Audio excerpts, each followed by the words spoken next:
Welcome, everyone, to the grand finale of Project Morana. Woo! We made it. I don't know Looks if like we everyone made has it. really survived, but I suppose you'll find out today. So before we get into all of the madness, first and foremost, we have some things that we must do. And that is first, thank our sponsor today. Thank you to Roll20 for sponsoring today's episode. We super duper appreciate it. If you're ever curious about how we do our dice rolling or any of that jazz, it is all through Roll20.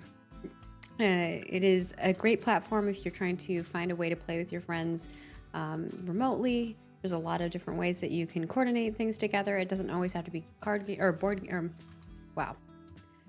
I'm dyslexic today. It does not always have to be dice games. It could be board games or card games, whatever it may be. And you can make custom sheets, which I think are really cool if you're kind of creating your own game and trying to, work out the kinks of that, which is really handy, as I have experienced. And also, we have merch. You can check that out over at designbyhumans.com/shop/roll4it. And we also had our wonderful Santa RPG game that happened last week. We hope that you all enjoyed that, and that's over on our YouTube channel. So we hope that you relive the action, had a really festive, wonderful holiday season, the previous episodes a little bit ago. And of course, today we're continuing Project Morana. So we do want to remind you guys that, trigger warning, this is a horror show, although maybe we've made it to the calm after last episode. Maybe. I don't know. We'll find out. But just if anything is bothering you, feel free to step away, walk away. We'll have this up on YouTube later, and you can always skip around to wherever feels best for you as well.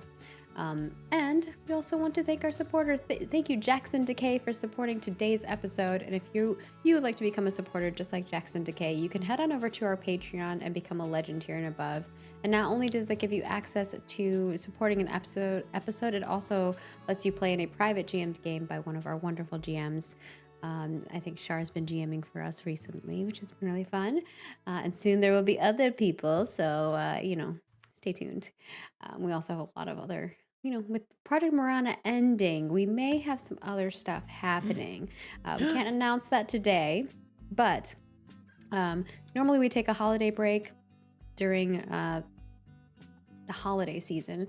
But because I'm getting married this month, Bentham and I decided to move our holiday break over to this month. So we will be taking our break after this episode, and kind of will return at the end of this month / beginning of February. So just keep that in mind as you're thinking about what you want to watch for this new season of the year. But I just wanted to make sure that everyone had that information as we move forward. But if you would like to go check out our Patreon, we have a whole bunch of other goodies over there, from $1 tier all the way up to whatever you can afford. But that is one of the best ways to support us, because not only do you support us, you also get cool stuff in return. And we always like doing that for you guys. We also have Twitch here. If you're watching us live, you can subscribe to us, or you can subscribe to us even if you're not watching live. But that gives you access to some of the VODs in advance, as well as emotes. And if you have Amazon Prime, you can use your Prime sub on the channel. If you're enjoying it, if you want to see season 2. And of course, you can head on over to YouTube and become a YouTube member, and that gives you access to some of those emotes as well. And if you're a YouTube member, Twitch subscriber, or Patreon supporter, you get access to our private Discord, where we have plenty of conversations and chats about the roles and things happening, and people ask questions, and we may answer them. It kind of depends on the situation. And of course, we understand that not everyone can support us in a monetary way. There's lots of non-monetary ways to support us, like watching us live here on Twitch. I know it may not seem like a lot, but it does really help us, especially as we're trying to get sponsors and things like that. Those numbers matter, unfortunately. And also making clips, because you can only do that while we're live. We really, really, really, really appreciate the clips, so keep making those clips of those moments that you really enjoy. And of course, watch over on YouTube, subscribe, like, comment, and follow us on X and Facebook, and like, share, and reshare, and comment over there. All those little things help the algorithms go word, help people find our wonderful stories. You can also take it outside of those platforms if you know people, speaking to them, telling them, talking to them about Roll4It, making a billboard. I mean, if you do that, please take a picture and screenshot it for us, or take a picture, don't screenshot it. Take a picture for us and send it to us, because I would love to see that. Or whatever it is, like getting the word out there so that we can continue to tell more stories. And I know this crew, we're already trying to plot other things that we could do together in the future, because we really enjoy playing with one another. So if you enjoy that, let us know and follow us in all the places. And with that, I'm going to hand it over to our one. I'm scared. I'm trying to prolong my life. Hand it over to our wonderful keeper, Kelly. I'm just going to Google the name of another Czech god, and that'll be season 2. The date is Friday, March 24th, 1995. The time, 3:16 a.m. We see the botanical garden of UBC. Though the sun hasn't come up and darkness still engulfs it, we do see that it is covered in a grotesque undergrowth of twisting vines and flesh. A single polyp protruding in the center of the undulating mass. An hour passes before the aftermath of the failed ritual begins to slowly fester and die. The blackened pustules along the gnarled, interlocking roots either wither or burst. Slowly, as the mangled body of Benjamin Thorne, his consciousness slipping in and out, reveals itself under the mess.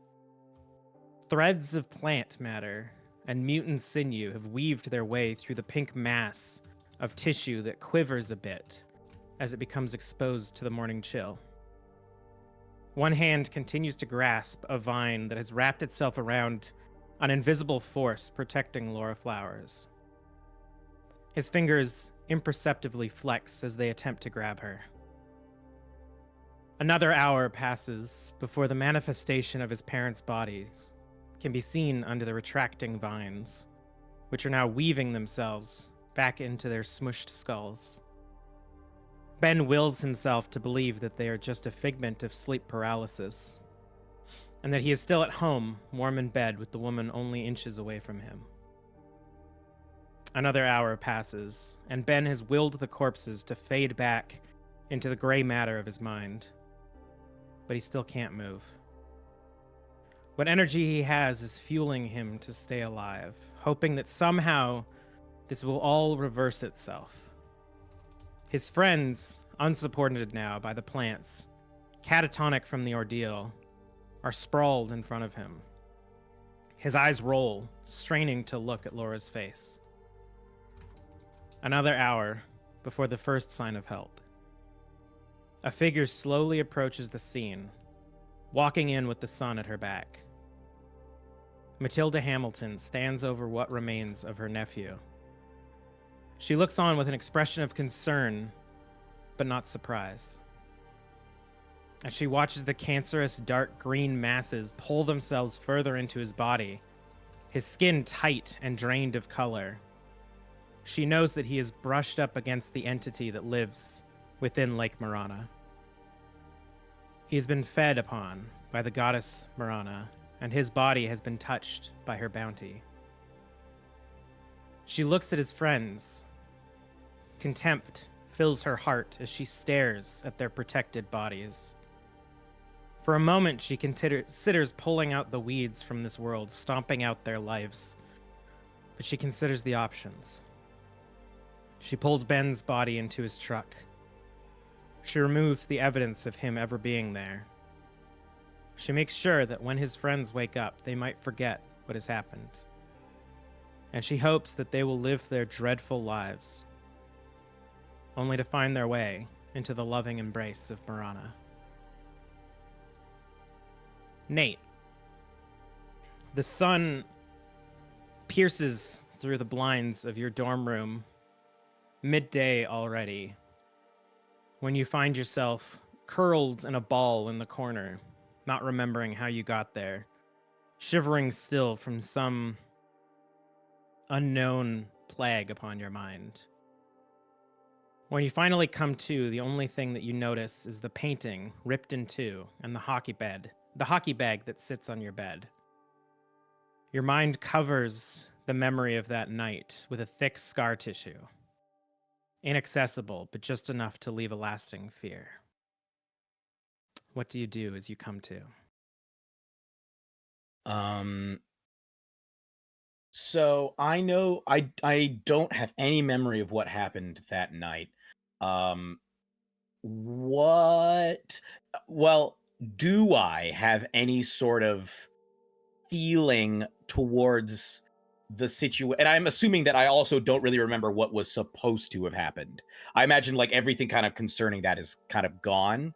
Do I still have like those same feelings in terms of like feeling like I'm pulling away from my friends? And do I still remember that Ben exists? It almost feels like a nightmare. The flash of image of the ritual and a candle and a ghost sort of flash in your mind, but as you wake up, it's like a picture has been taken and it slowly fades away. You remember the feeling. You're left with this sort of adrenaline burst of whatever it was that Nate was feeling at that time, and perhaps even humiliation for abandoning your friends, even if you don't remember why that feeling is there. And I imagine that I also maintain those same feelings of resentment towards my friends for feeling like they were abandoning me. Yeah. All the events that we have covered, you remember up until the ritual started to go bad, but also it's hard to explain. The memory of like the spirits and the magic that you have encountered, it's almost like your mind is trying to make you forget it because it's connected to the ritual. Right. I think that the way that Nate feels about it is that something he recognizes there is something bad. There is something out there, and I don't think I think even the memory of stuff like Wanjala and what was terrorizing Wanjala and his family, I think even that is fading, but the sentiment remains that there is something that is nefarious, that is evil, that is dangerous, that threatens his friends and that threatens him. And I think there's that sense remains, but I think Nate recognizes that whatever it is fading. And along with those memories, if every time he touches it or reaches towards it, it's as though if you see something out of the corner of your eye, if you look at it, if you just recognize that it's there and then move on, it's not really real. If you turn towards it, then you have to face it, and it's real. And I think that's how Nate feels. The more that he lets it slip, the less real the danger becomes, and less real the threat becomes. I think Nate thinks whatever threat it was is going away, and he has to let it go. And I think with the fragments of the painting, I think he sees that those are also like things that must not be allowed to must not be focused on. And rather than perhaps framing it, I think he did frame it rather than placing it in a place of honor. I think what he does is he takes the pieces and shoves them towards the bottom of his hockey bag once more.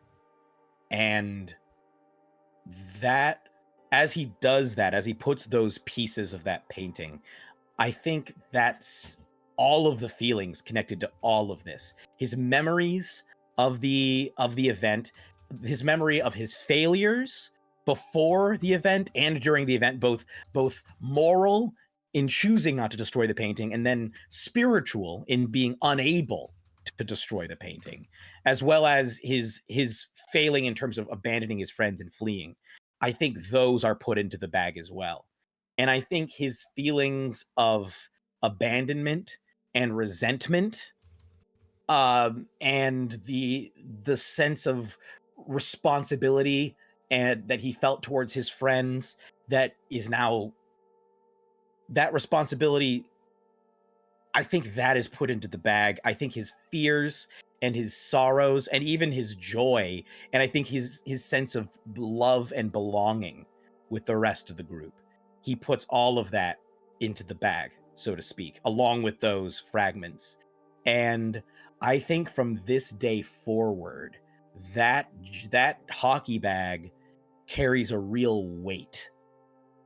And I don't think Nate is able to explain it, because I don't think he really goes out and tries to check at what happened. I think he's like, I need to just go, and I think what he decides to do is he decides to go work out. And then 4 hours later, he realizes he hasn't worked out yet. And he's still just sitting on his bed. And I think that becomes a cycle. I think he goes to pick up the bag and is just sitting there holding it for hours. And I think for days and months going forward, it gets harder and harder to bring himself to take that bag up and go to the gym and work towards his future. Because like what hockey represents to him is not just a place where he can be successful and a thing that he loves. It also represents like his future, his life, his dreams. And so much of his past is contained in that bag. So much of it he can't move away from, that he can't bring himself to pursue his dreams. And I think over the course of the next months and year plus, I think he fully burns out. I think he eventually stops really going to classes. I think he stops going to hockey practice. I think he loses his scholarship. And I don't think he really knows why. Nate doesn't, it's not an intentional thing, but he can't do it. He just can't do it. And he doesn't know why. Part of him wants to. He sees that as something that could happen.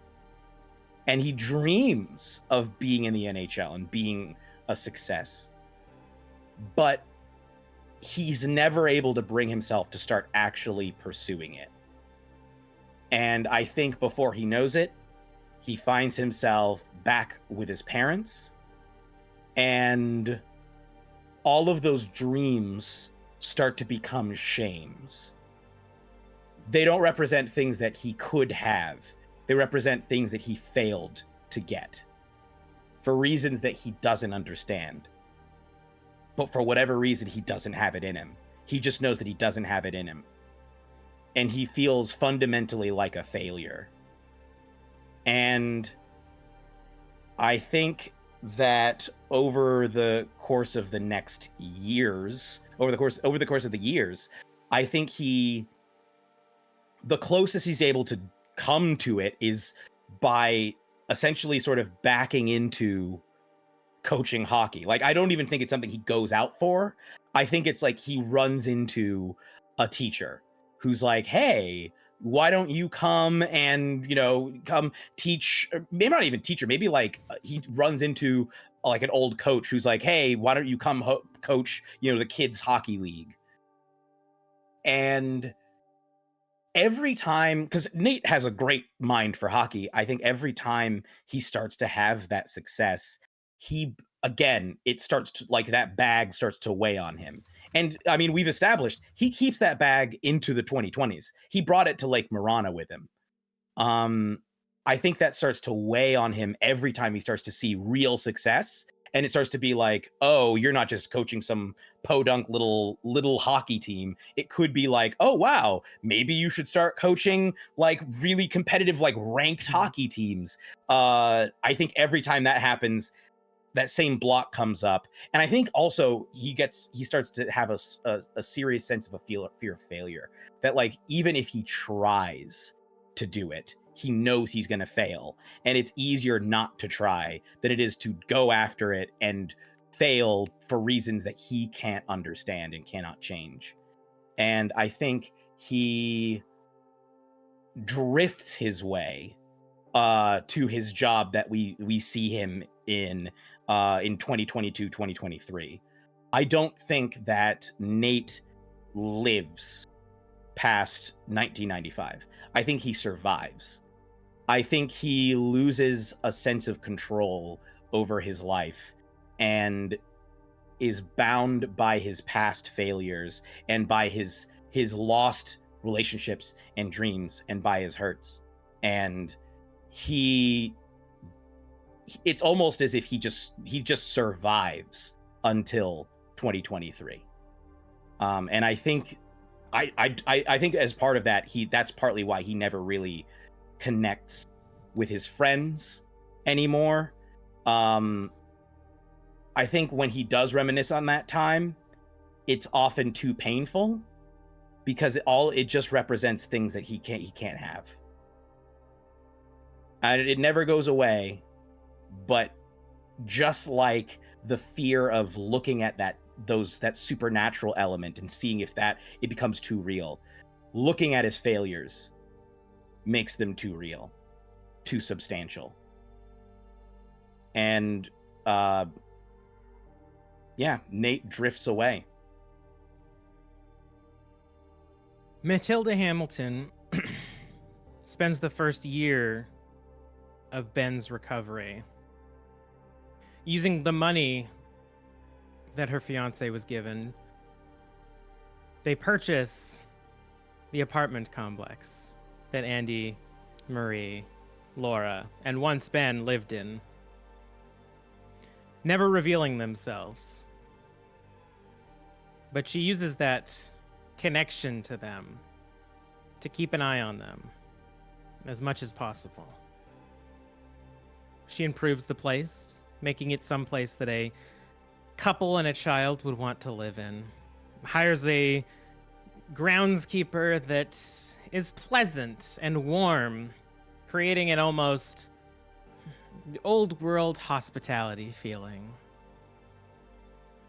But she never forgets, even when she marries and becomes Matilda Chambers. Even when she's unable through rituals and bindings to keep Ben's body alive, transporting him back to his home of Lake Morana, his real home, presenting him to Dr. Samuel and convincing him that he has a long-standing illness. She never forgets that contempt that she holds for his ex-friends back in university. Laura. The protection spell lasts for 6 hours. You and your friends are untouched by the vines and sinew and flesh. And you awake in a hospital bed as your mind processes what has just happened, cutting something off at the top of the stream so that not only do you forget the events of the night, but anything that might connect themselves back to it. You don't forget Ben,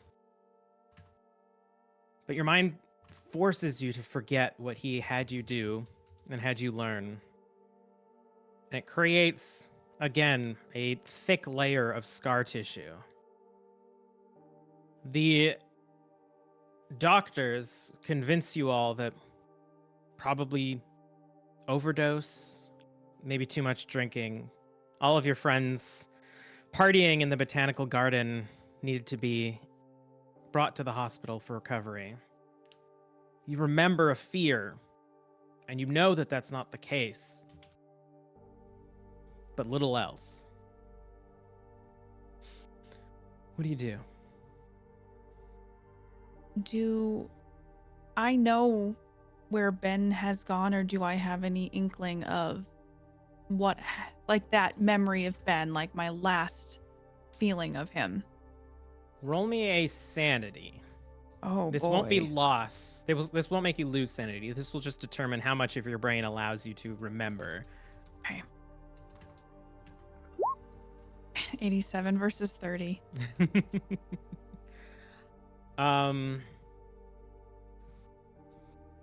You remember Ben slipping away from you. And even though you don't know where he is, your mind forces you to know that he's gone. But not enough. It doesn't convince you enough of what happened to him to know that something is wrong. But you know that he's been drained from your life. I think after the hospital and getting back to a dark and very lonely apartment and seeing the remnants of two people's lives, but only one person returning to it, starts to erode at Laura. The feeling of incompleteness that she's always felt and for a while felt like it was going away has come back. And I think over the rest of this year of school, she grieves this immense loss of love and doesn't understand how it came to end. Just like a dream. Like, is she crazy? What was this? Like something that feels so real to her but is so far away now. She withdraws from Marie, Andy, and Nate, almost feeling like she can't bear to talk to them.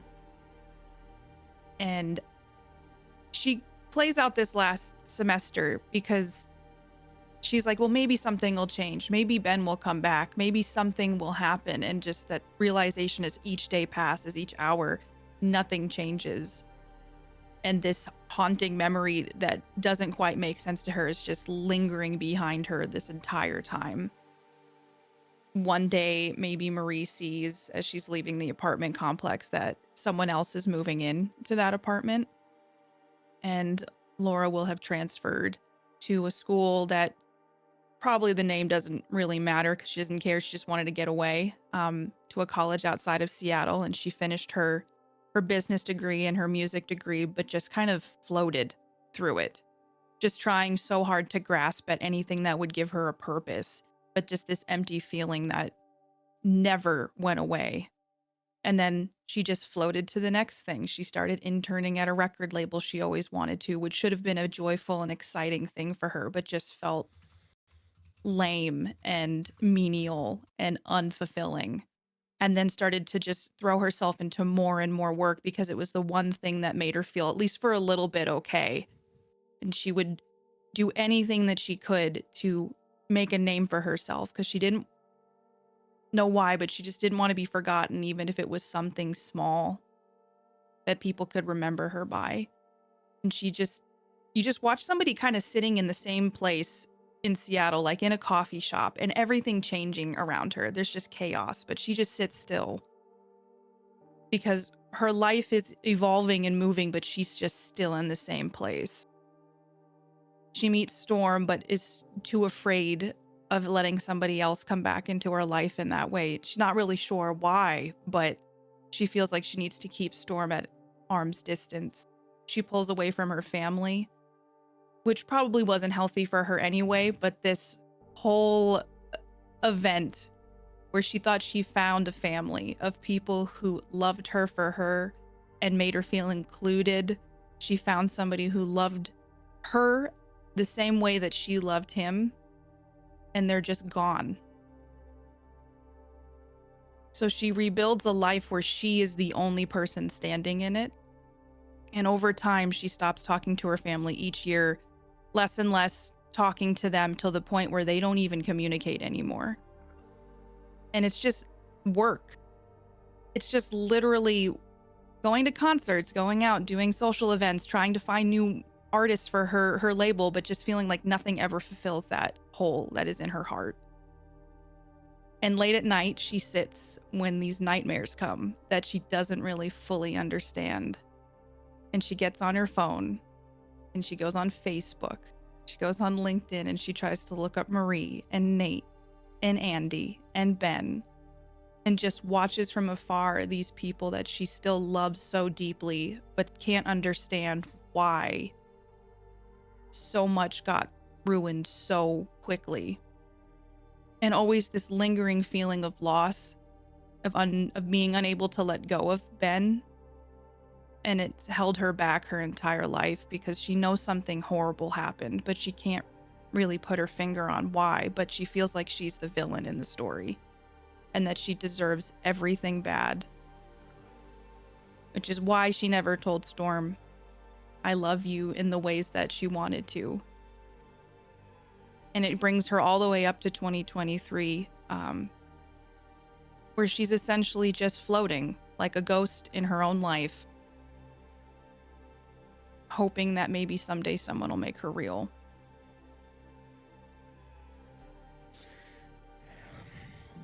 Over the years, Benjamin never fully recovers.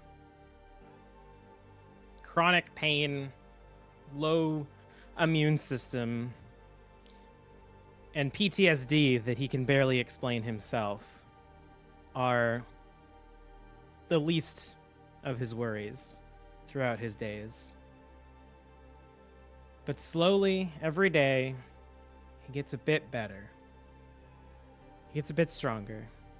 He starts painting again, goes under a pseudonym, feeling like for some reason he needs to hide himself from the world, either because of his appearance or something lingering in the back of his mind.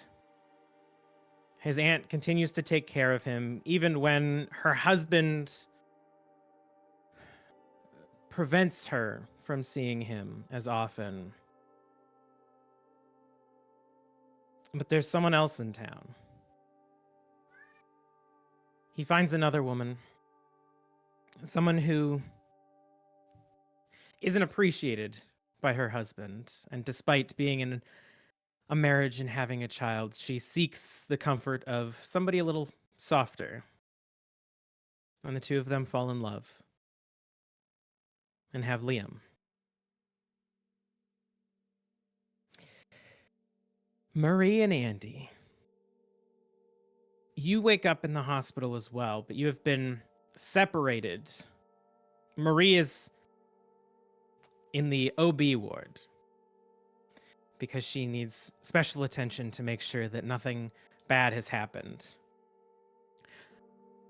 The doctors don't believe that you were all doing drugs out there, but nothing else really explains your inability to focus for several hours, answer any of their questions, and the strange readings that they get from Andy's body.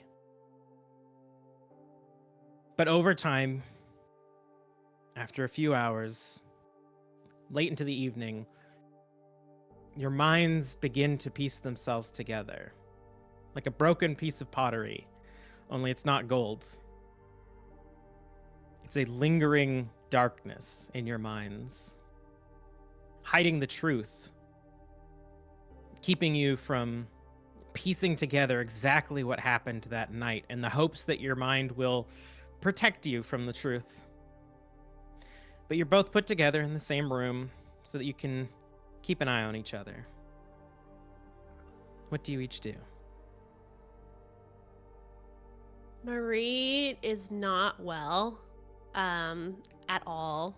She can't put together anything from the ritual, let alone getting there, or the build up to everything.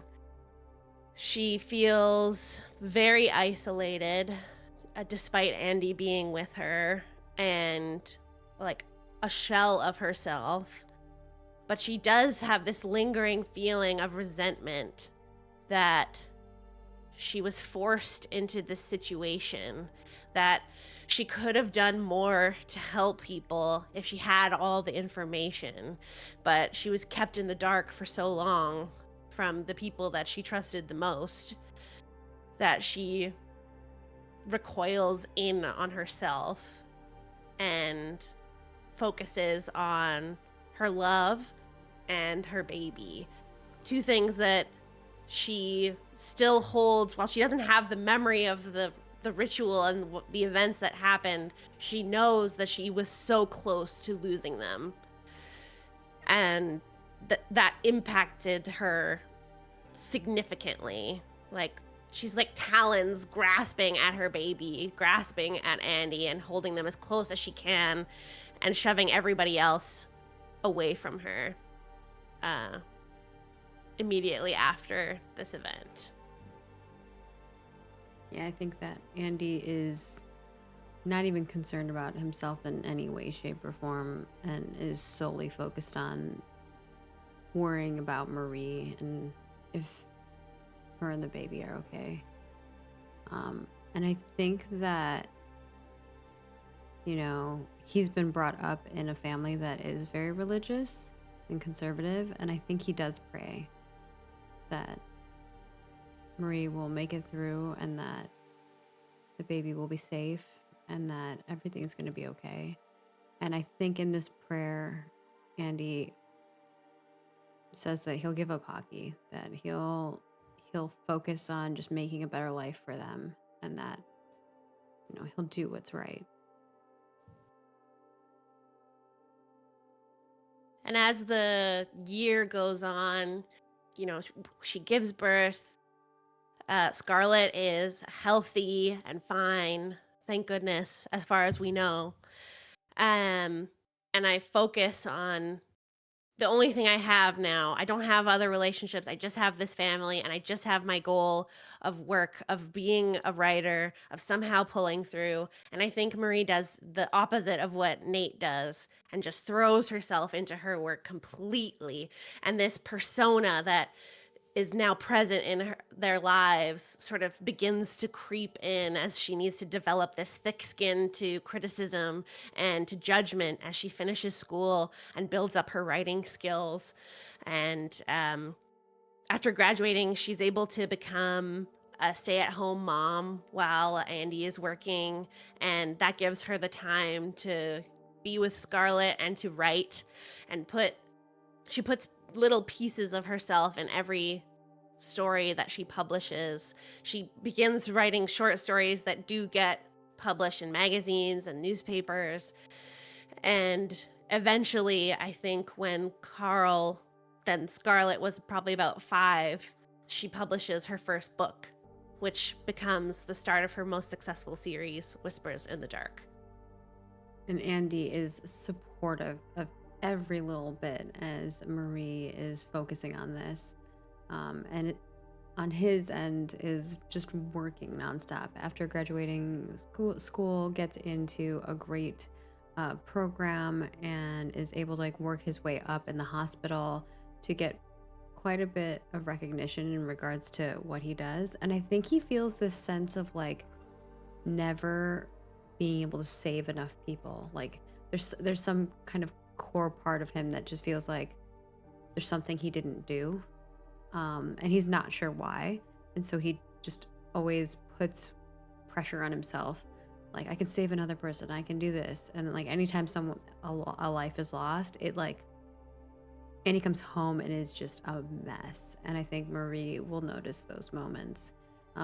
Outside of that, I think whenever Marie is focused on her writing career, Andy focuses on Scarlett, is making sure that, you know, she gets to experience a lot of really amazing things as she grows up, you know, taking her and Marie to like cool destination places during holiday breaks and things like that, and just trying to make everything a memory, a moment. And as much as he tries to make everything fun like he did when he was in college and in high school, there's some semblance of it that feels like really forced and not the same as it used to be. And these family moments that we have all together are critical pillars in our lives and something that Marie really cherishes and keeps very safe in her core. It's something that she doesn't ever want to have with anyone else, because she's so afraid of losing people that she'll just throw her heart and soul into these two people in her life. And she knows that the only way that she can care for them is through financially, through this writing. And as the book picks up, she starts to take more and more book tours. She does trips and talk shows and starts traveling the world, which she starts to take Scarlett on these trips with her, but it starts to affect Scarlett's home life, being pulled out of school and also not getting to spend as much time with her dad. And eventually those trips are things that Marie takes alone. She still calls home. She does video chats as much as she can, but she's so tired from working and so scared of not measuring up to this idea that she has in her mind of being a success. And it puts a bit of strain on her relationship with Carl. And then Andy gets sick. Yeah, I think that Scarlett going on these tours, at first it's exciting, like, ooh, I get to go travel with my mom, but then quickly realizes, like, oh, I'm really alone. And I think Scarlett goes through these moments where she doesn't really feel like herself anymore and is not really sure who she is, and feels really alone and slowly kind of not having her mother really there, even though she's there. And then when returning back with her father, finding that her father is not well and even more isolated. And because of this traveling and not being in school and kind of having like a homeschool situation, just really doesn't have anybody to like talk to, like a friendship of any sort or a way to like vent, and kind of just bottles everything up until they get older and realize they can be more comfortable being who they really are, and brave in that sense. And I think Andy, on the other side, during this time when he's really, amping up Marie and getting excited for her book tour and being like, yeah, you totally need to go, take Scarlett with you. I think the reason why Andy was kind of okay with that is because Andy was going through something, hiding it well with shirts and things like that, but the scar like that was on in his shoulder, like the pain inside his shoulder was slowly kind of like coming out. And I think that Andy could feel something inside him was not right, but didn't want to worry Marie or Scarlett and was like, yeah, take her, go. But I think as it started getting worse, he realized he really needed to go see a doctor himself and find experts. And he had the connection, he had the people, but I think deep down inside his heart, he knew that no matter what, he just wasn't going to make it through. And maybe that was a defeatism type of thing. He lost his optimism that he's always had. But I think there was something inside him that was like, there's a reason I need to go.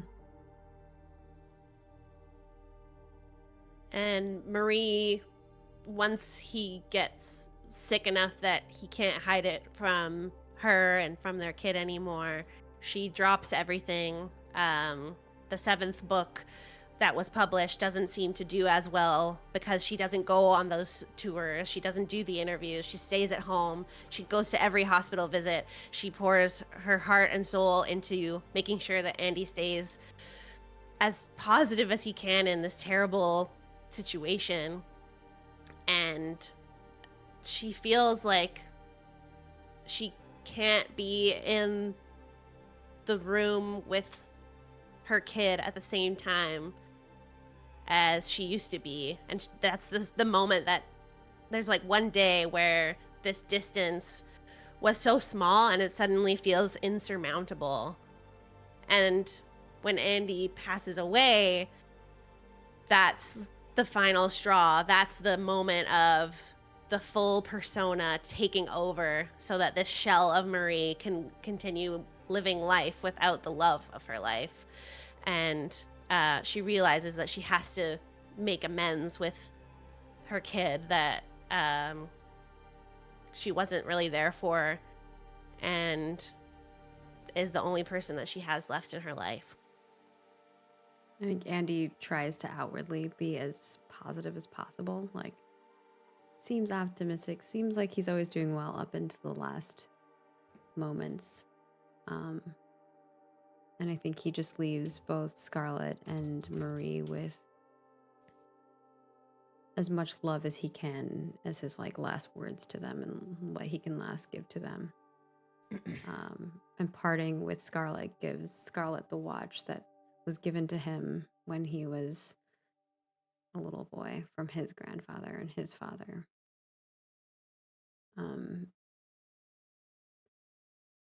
And parts Marie with like just memories of when they got married, funny moments they've had in their home, at school, and, you know, the birth of their child. And I think that when he passes, Scarlett really becomes even more lonely and very isolated and just focuses on school and slowly starts changing who they are to feel more comfortable being themselves, and realizes that there's no one else there that's going to be looking out for them, that they just have to look out for themselves, and becomes really independent.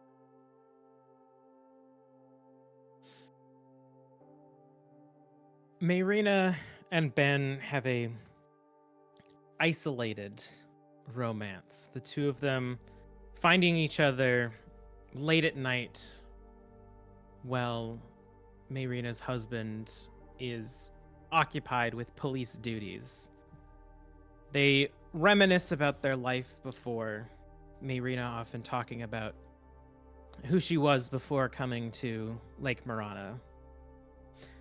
Before meeting Elias, the deadbeat captain of this small podunk town's police force, Ben only ever talks about his time at UBC. He talks about his friend Andy and how brave and supportive he was. His friend Nate, how kind and honest he seemed, supporting Ben through some of his hardest times. He talks about Marie, who takes no shit and is a queen, and talks about Laura and drives Mayrina into jealousy. As she's pushed further and further into darkness when all Ben can do is talk about the life he had before her. And when he tries to remember why they parted, what happened, he can only remember bad, dark things. How Nate abandoned him, tore his brain asunder. How Marie backed away, offering no support, no wisdom or power. How Andy defended everybody but him. And how Laura locked herself, keeping him away. And Marina carried that. She carried that until Matilda, obsessed with this god that lived within Lake Morana's waterfall, offered her up as a host, making it seem as if she just grew tired of Ben and ran away like everybody else, leaving Ben with nobody but Liam. And when Daniel learned the truth about who Matilda was and what she has done, he grew angry and hostile. But Tilly was a staple, an anchor of this town. and Daniel became a pariah, and he needed to be removed. And it wasn't until Ben's mind began to slip that Matilda visited Andy in the hospital in secret when the rest of his family wasn't there. Using the paintings that Ben created to try to remember his friends, she offered Andy up.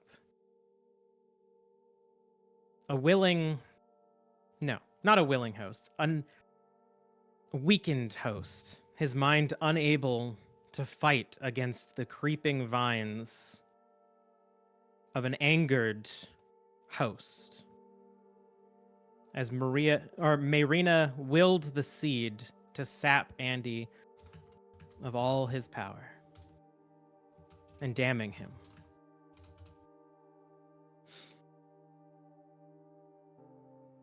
The date is Saturday, January 7th, 2023. The time is 3:16 a.m. Laura.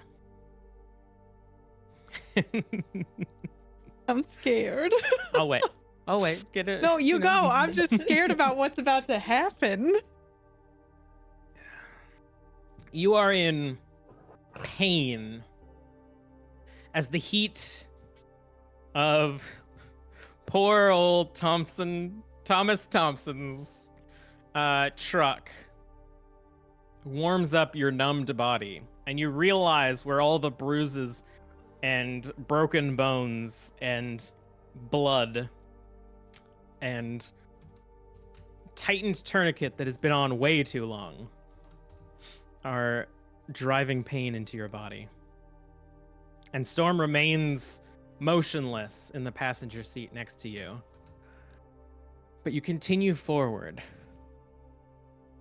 And the storm subsides. The wind stops.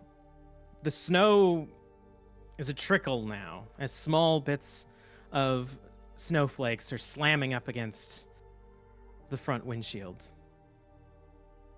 You're driving through dark forest, only able to see the road in front of you.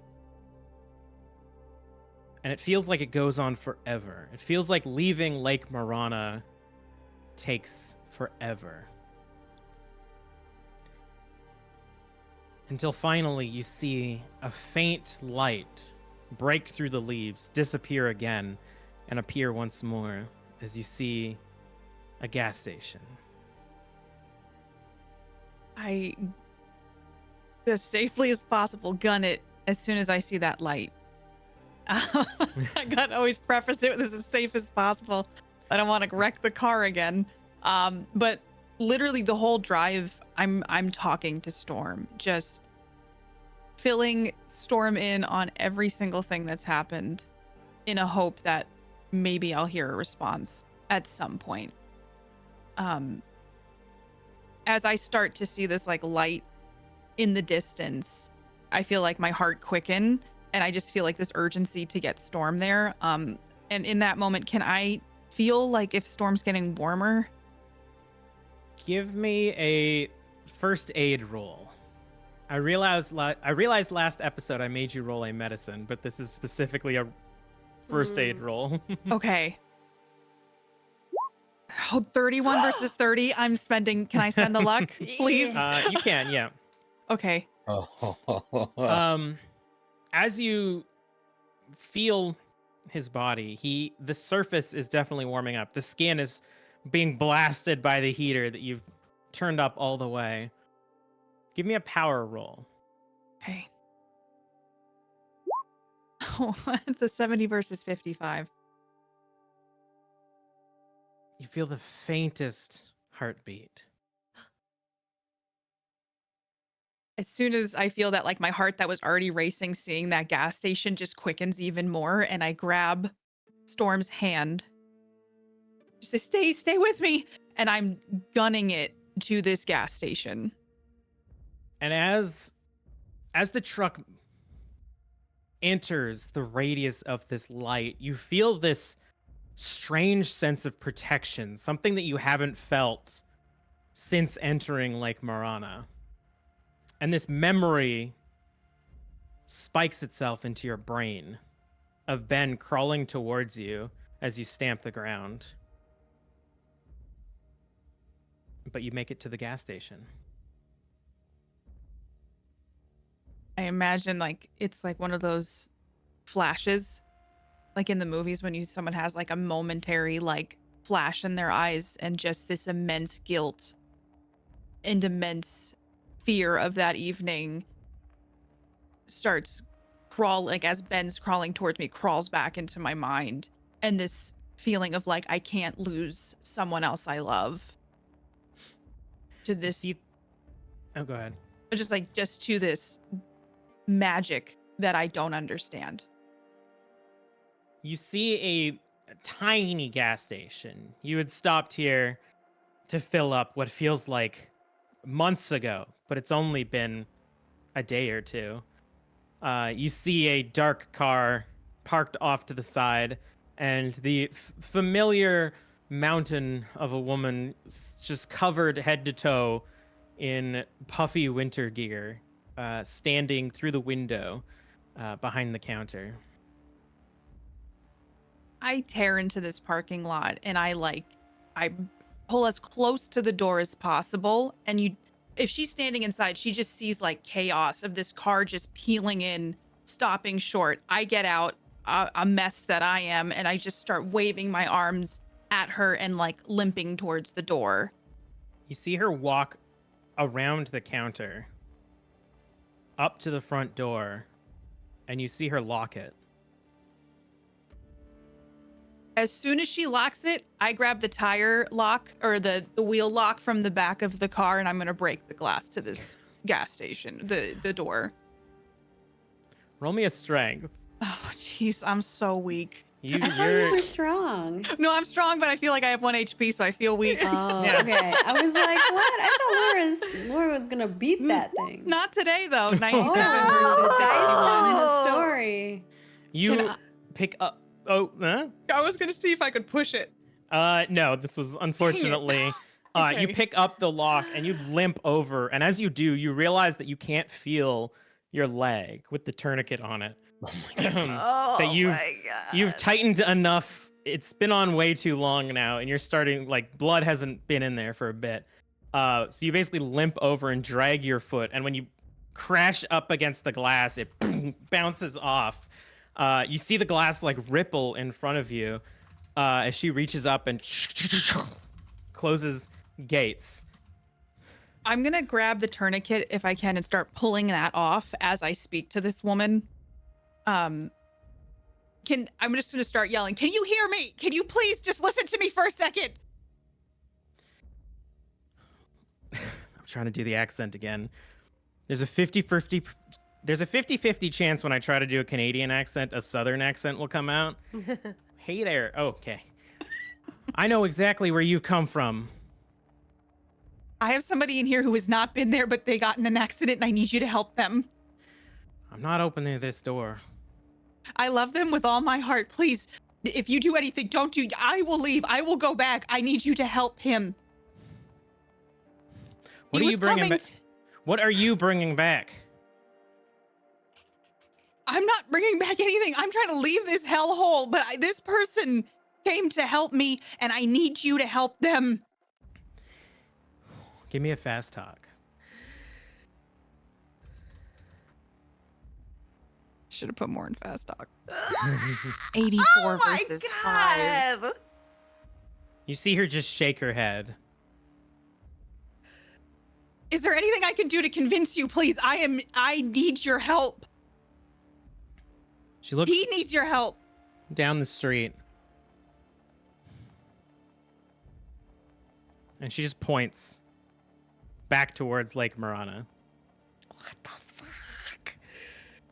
And she points at you. What is that supposed to mean? Go back. Why? I'll help him. But you have to go back.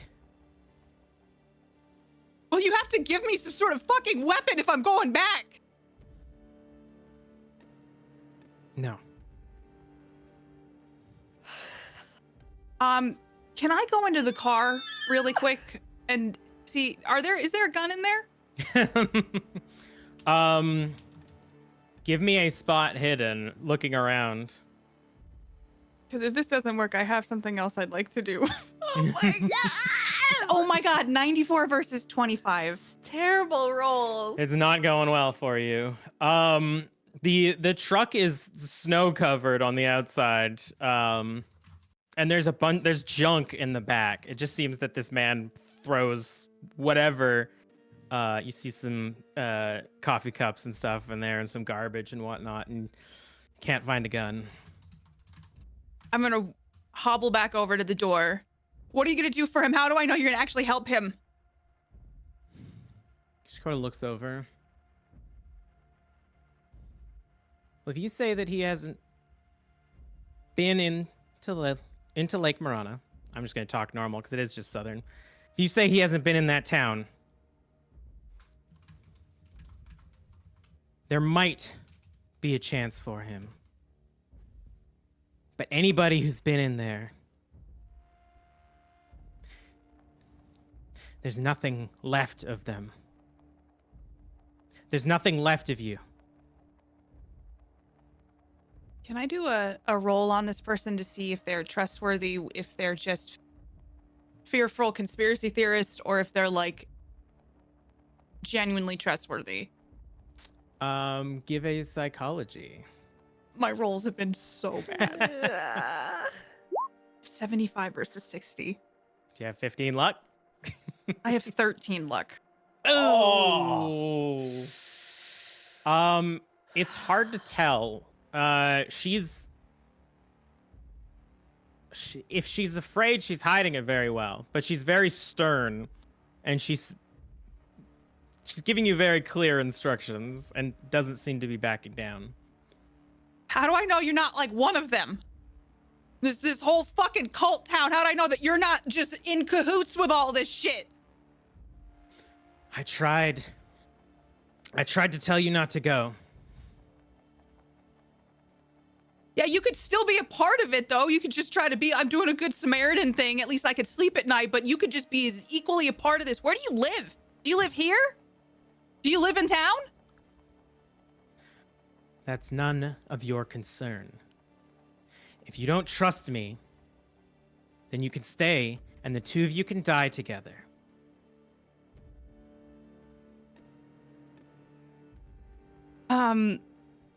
Can I look around? Was the car that's parked there, does it seem like it's that person's, like the person working there's car?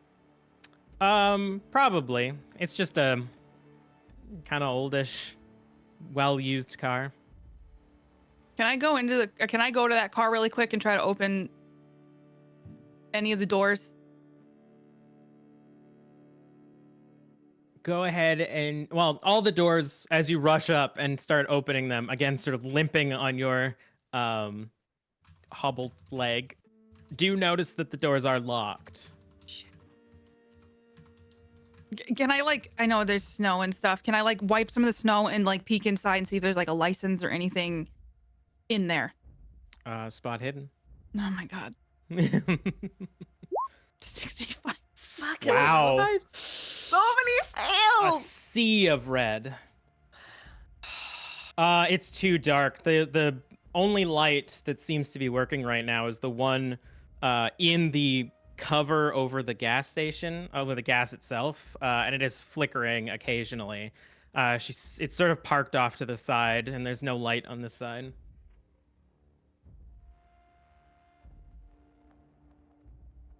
I'm gonna hobble back to the door. I'm gonna give you one more chance to tell me if you are a part of this.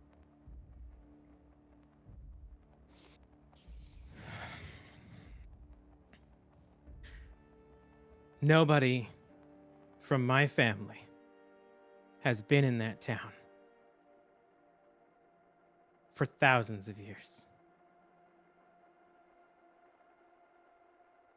Will you open the door and just have a conversation with me, or I will find my way in another way?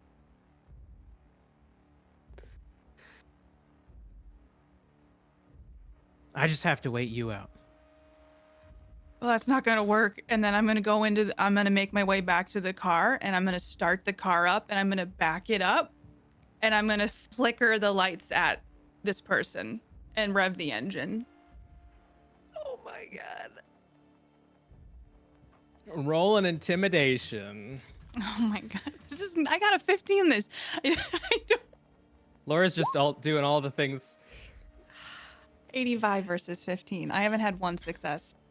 It doesn't even matter if you had high skills in these. You're rolling so high. Like, oh my gosh. Cthulhu wants me to die. You flicker the lights, and you just see her back up and disappear into a back room. I look at Storm. His eyes are open, looking at you. Oh my, and like I lock the doors instinctively at this point, and I just turn to Storm. Oh my god, are you okay? Are you okay? Can you hear me?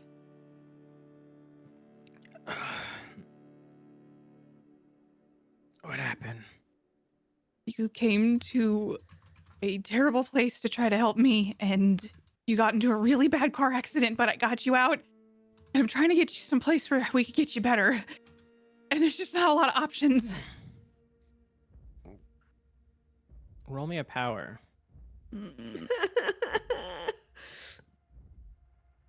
Success 49 versus 55. Finally!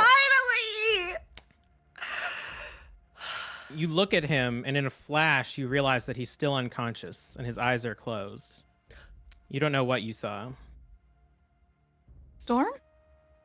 Storm.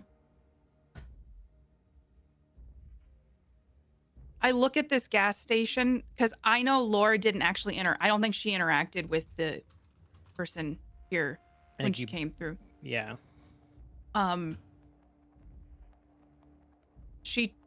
Laura's been through a lot and has trusted a lot of people that she shouldn't have in this town. She's reeling through, like, I could use the phone. I could call the cops. And then, like, going through, like, I could call an ambulance. I could figure out, like, just all the resources she needs is inside that building, including probably maybe an axe or some sort of weapon she can take back to the town. And because she couldn't get a good read on this person, she leans over and she gives Storm a kiss on the cheek, makes sure the seatbelt's on,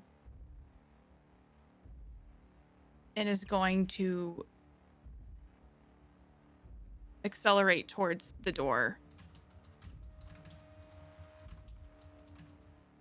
And as you do, you drive forward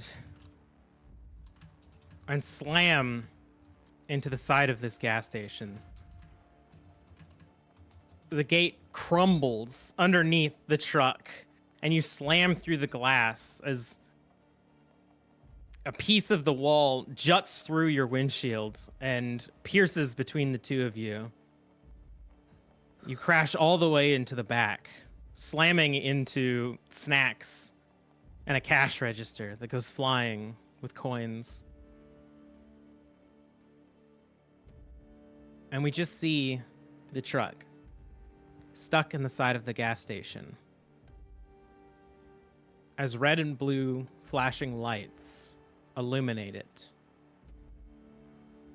And a caravan of police trucks, fire trucks, and first responders drives down the highway. Carl, you can't feel your body. And you try to linger on what emotions you can. Your mind reaches out into the town and back again in a pulse. You can barely focus.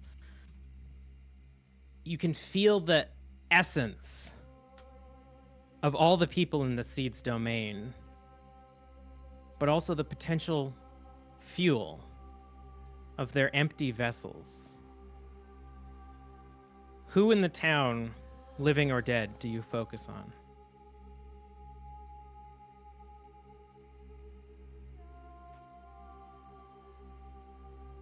think there's a mix of things that Carl wants to do, and that is like, obviously, first and foremost, check on his mother.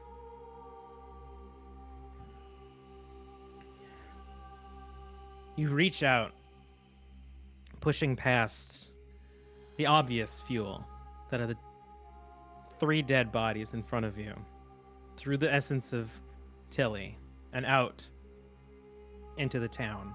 And almost like a radar, feel these pings of people.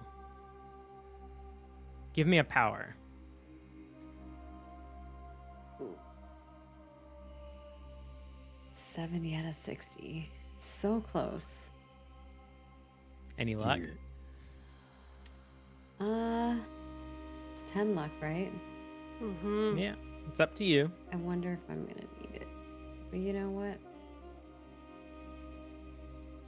It's the last episode. You spend it now. Ooh, I think you. I'm gonna meet you here. That's what you I hear. just- That was a pretty cool effect, honestly. Yeah, that was. My worry here is that there are other things that Carl needs to do that are maybe more important than just reaching out to their mom at this point. And I feel right. like this is a very selfish action, so I'm not gonna spend luck on this one. As you focus and you try to find your mom, you feel a tug in your body and are pulled back as you see a large tendril-like vine pierce itself out of your right side, snaking down towards the ground, wrapping Ugh. itself around Elias's body. As smaller roots begin to grow, you feel this comfort, almost like lying in a mossy glade as a nice warm sun washes over you, as you slowly begin to consume Officer Novak's body. Until he turns to you, and you can't see her, but you can feel her in a way that you're almost looking at her in third person. And her eyes are still pearl white. Carl reaches out to her, and I think it makes sense that reaching out to his mother didn't work. There's so much right here that he has to deal with, and he's not very powerful at this moment. Consuming Novak, giving him kind of like this calming feeling inside that's, for Carl, both horrifying, but at the same time, like, satisfying, and it's a weird sense of emotions that are going through his mind. Reaches out and pulls towards Tilly, but is trying to truly find Tilly. You're so beautiful. I'm saddened that dear Ben couldn't be the host, but you've taken to it so well. What do you need?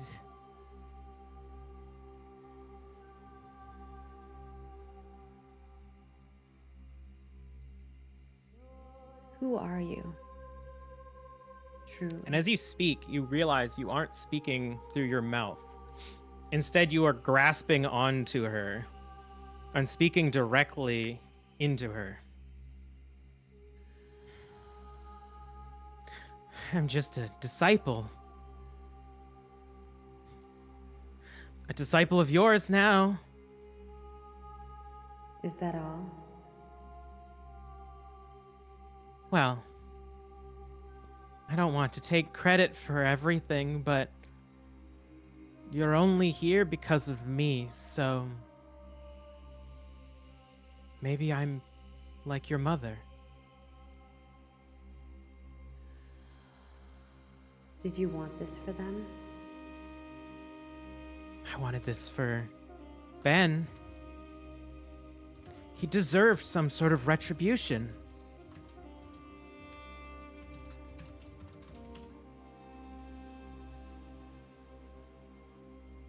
They hurt him. You don't know how badly they hurt him. Who? Who hurt him? Your mother, your father, Nate, especially Laura. Do I get They the left. sense that what she's saying is actually truthful? She believes it. With every fiber of her being, she believes what she is saying.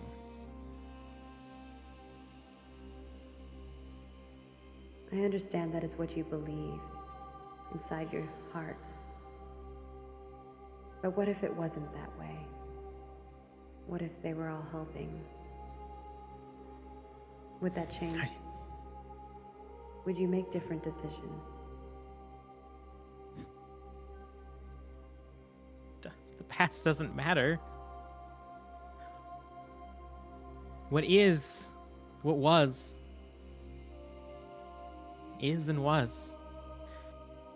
If you could see what I saw, you wouldn't question it. If the past didn't matter, then why would you make that decision? Because they Why would were you all, hold the grudge. they were already marked. Ben deserved retribution. But what is inside you now, Morana, she already chose them. Do I understand what she means by they were marked? Is that something that's true? You feel, again, she believes this to be true. The seed inside of you is apathetic, but it contains remnants of the previous host's desires. Mayrina sought out your parents and their friends and held the children of Lake Morana hostage. It was either the kids of the town or your parents and friends.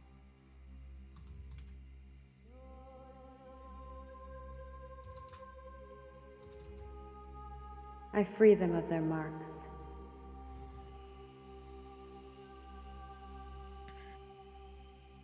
It might be too late already. You should feel them soon. Riley's already out there, making sure. If you don't feel them, then Mayrina already did.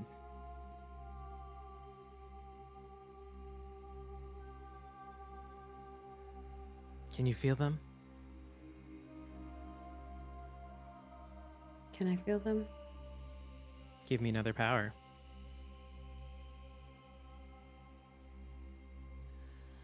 Hard success, 14 out of 60. As she says that, you send out another pulse. I think it's like a rush of like frustration that pours out. And you can feel that frustration in every root, every plant, every piece of earth within this seed's domain. You can feel the memories of everyone that the seed has held, and any host that has tried to hold on to the memories. You can feel all the people in the lake. Names that you don't recognize, but there nonetheless. You can feel Miss Simon. You can feel all the people that have died within the last 24 hours, which is quite a lot. And you can connect to them in a way that is impossible to comprehend. And you feel your mother and Nate and Laura, but you can't connect to them as much as the dead. You believe they might be still alive.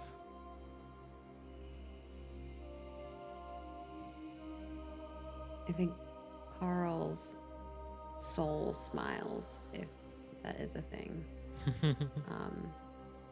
And he says to Tilly, I feel them, and I feel so much more than you'll ever understand. Good. Good. That means that you will make a great protector of this land. You truly are special, Carl. And Morana smiles upon you.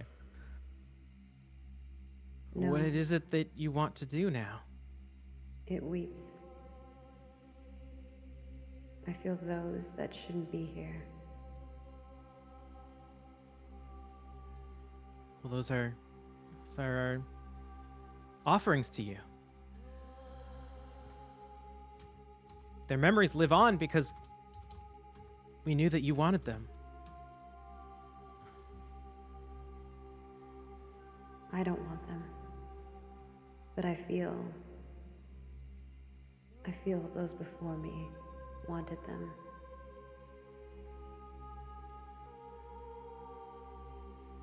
Give it time. Let go. No. Matilda, let go.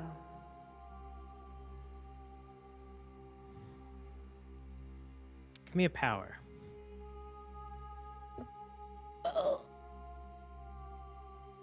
Oh, 50 out of 60. Yes. Success.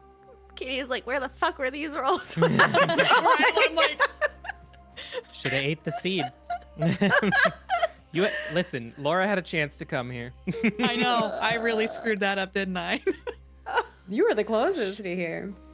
She looks down at her hands. And you can feel this sort of like fear wash over her as she looks at the tools, the implements of everything that she's done over the years, horrified at the prospect that maybe she was wrong. And she looks up back at you and says, "You are young. You are freshly planted. You don't know what you're talking about. Give it time. Once I don't speak. I know more than you could ever know. I see it, the guilt in your soul. I will spare you. But you must repay.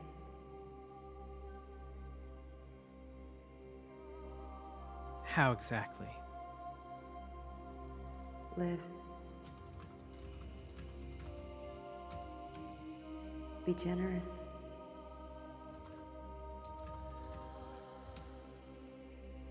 She frowns. And you can tell that she feels betrayed. She feels as if she's earned so much more from you.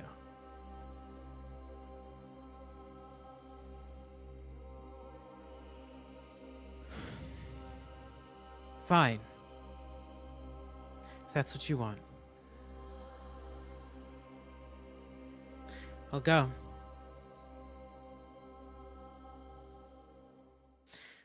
Let me know if you need anything. And she turns and begins walking away from you. And if I may, kind of light the path for her. These To Liam. flowers along the inside of the cave open, and these bioluminescent plants give this sickly pale white color, almost like a hospital hallway, sterile and cold, as she follows the long path towards Liam's body. And I you think can feel him. before she arrives to Liam, I'd like to say something else in her mind. Sure. Take care of him. Not like you did with Ben. Be better. And as she turns the corner, you can see Liam, you can feel him reach for a gun that he no longer has as he sees her. And she steps towards him, unfazed, grabs his arm and pulls him up as he winces in pain.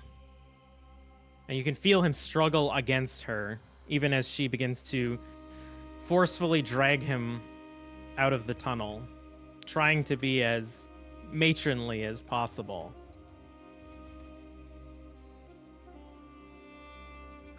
Who else do you focus on? Or who do you try to focus on now? I think Ben, because he's right in front of me.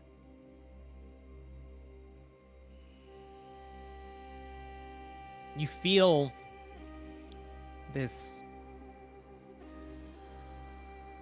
pile of frozen meat in front of you, and you hunger for it. This isn't Ben. You feel him out in the town, his memory lingering, and you find him.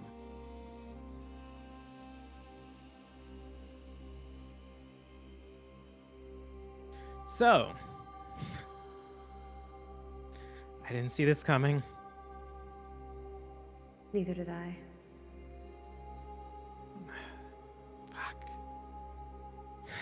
Your parents are gonna be so pissed. I think my father already is. I'm so sorry. This is all my fault. No. You tried. I was selfish.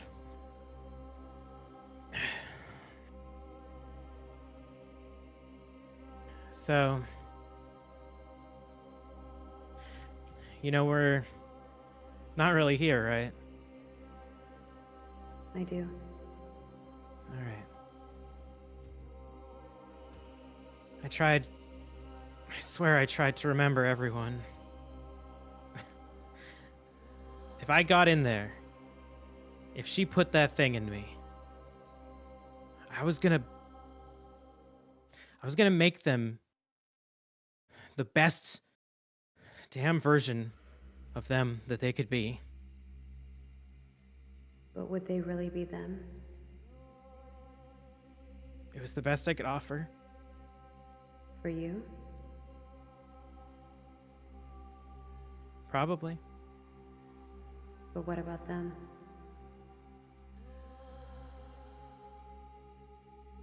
I don't know anymore. I only knew them through screens now. And canvas. I knew them through the things that they wanted to post, which were usually bad. I knew them from the articles written about them. I knew them from their obituary. I don't know if you saw the paintings. I don't think you can now. None of them were really right. Did your parents keep the presents? I made them 2 paintings. Did you ever see them? Did I ever see them? I've seen Benjamin's work, but I don't know about those paintings. I think so. Okay. I think it was in your office, and then Yeah. probably The pregnant Andy's office version as of well. me was above the typewriter. Yes. I have. I think that was the best version of them. I really fucked up their lives. I should have got Liam to bring those paintings. Instead, I left him Tilly. The best versions are those that are flawed. Just the way they are. The way they grow. Yeah. You can't keep them. They're not like a memory.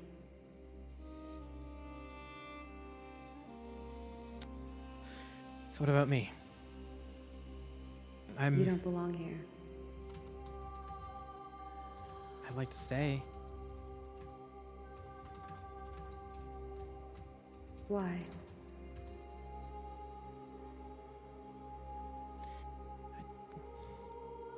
I had to talk to her.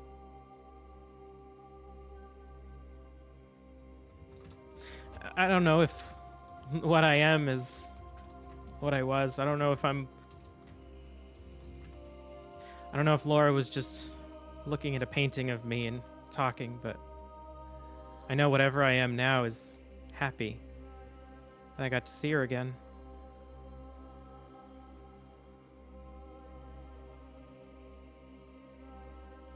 But you know this isn't real. You just told me that.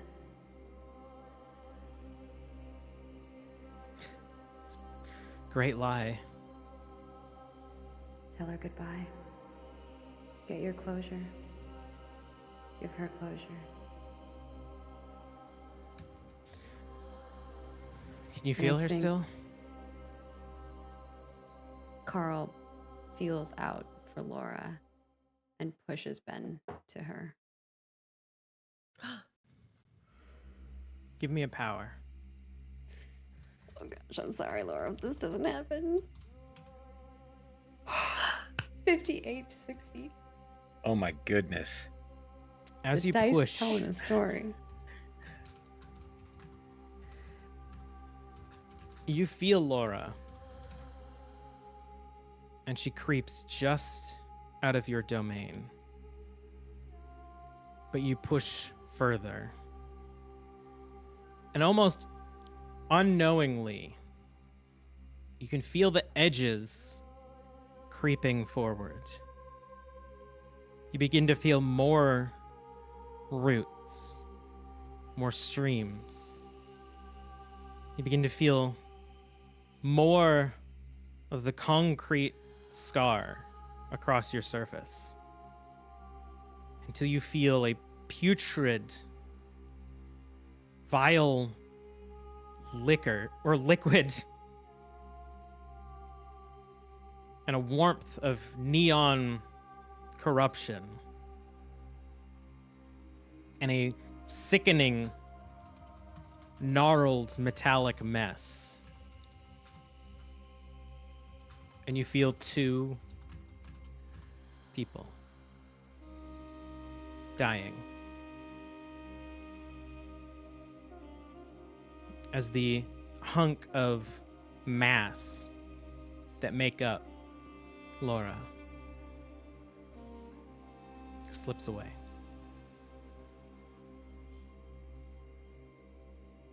You can make a memory of her if you want.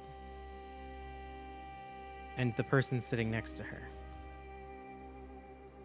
I think You caught just Carl, enough of him to you be can able to make whatever he was before he died.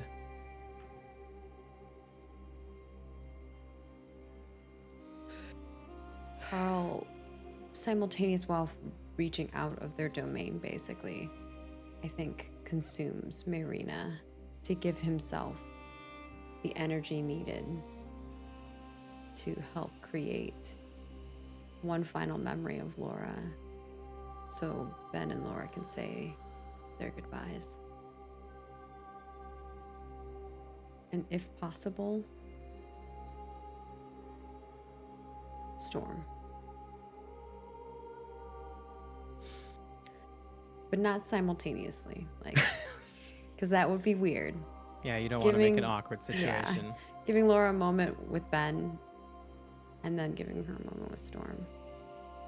And really, Carl's focus is on Laura in all of it. As this is happening, and you begin to construct this memory of Laura, Marie,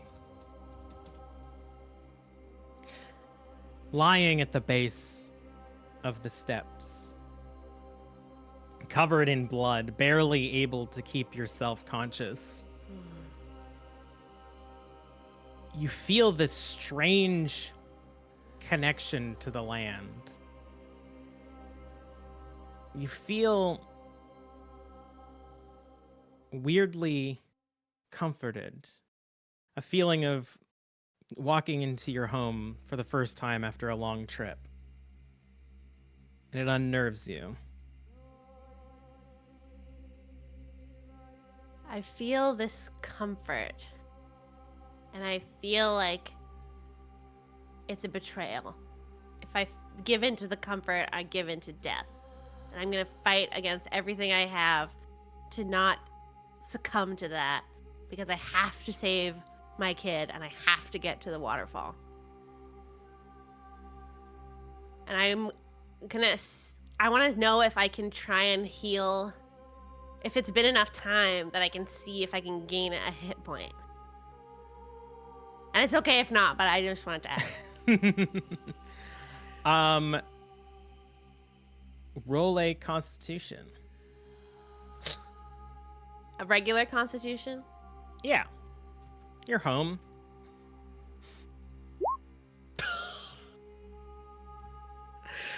98 versus 40. You've been trying to stand up for a while. God. And as you could sort of have rested a bit for the last hour or two while trying to keep yourself awake, and you push a bit and you cough and blood comes out of your mouth and splatters the front of your shirt, mixing with the sea of blood. And the door stops. You see the wind outside settling, and the snow begins to fall, landing on a humanoid silhouette.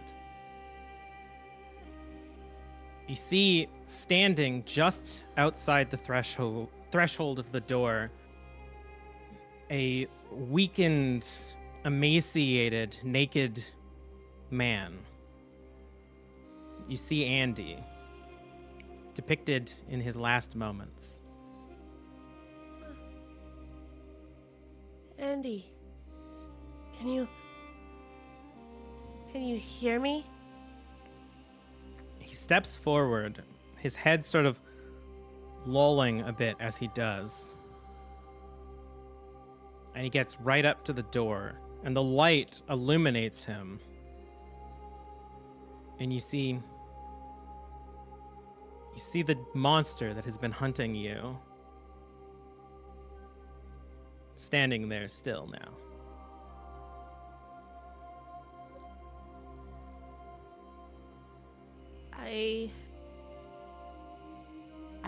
I feel trapped. I feel like Marie is entering like fight, flight, or freeze and is freezing. I don't know if I'm supposed to run to him. I mean, I can't move at all, but I don't know if I'm being pulled to him or trying to run away. And I feel like a swirl of emotions just overwhelming me. And he slowly steps forward. And you can see as his feet hit the blood that is now sort of coagulated in a pool in front of you. When he steps up, you see it stick a bit and pull as if he's really here. And he steps over the body of Riley, over the body of Oliver, Nova, and stands in front of you. And you see a hand reach out towards you and stops.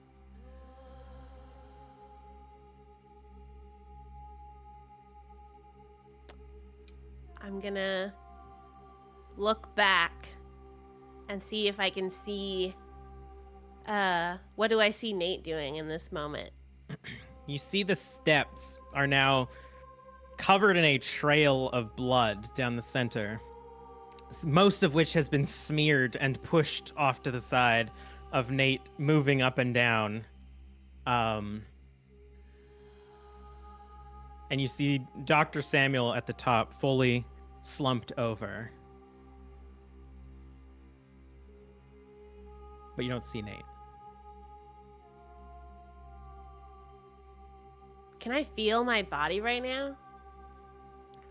You can. It's weak and sore.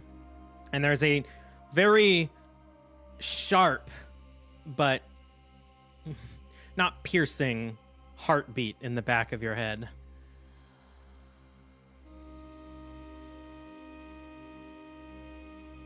I feel so guilty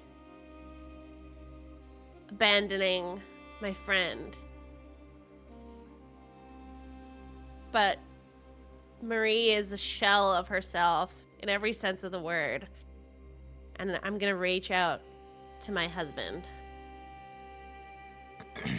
As he grasps your arm and you hold on to his, you almost get that immediate tinge of fear from the last time this happened. And his body contorted and twisted to the point of your bone breaking. But he doesn't. Instead, he pulls you up enough, and it hurts. It's like peeling a Band-Aid off of your entire body.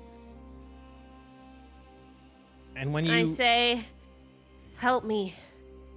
Help me save our baby. And you see Andy look back at you, and his eyes are void of color. But a single tear begins to drop down his face as his other arm clasps your back. I have to get to the waterfall. Please. And he, despite being a shriveled husk of himself, with unwavering strength, picks you up and holds you in his arms as he walks out the door into the darkness. Nate,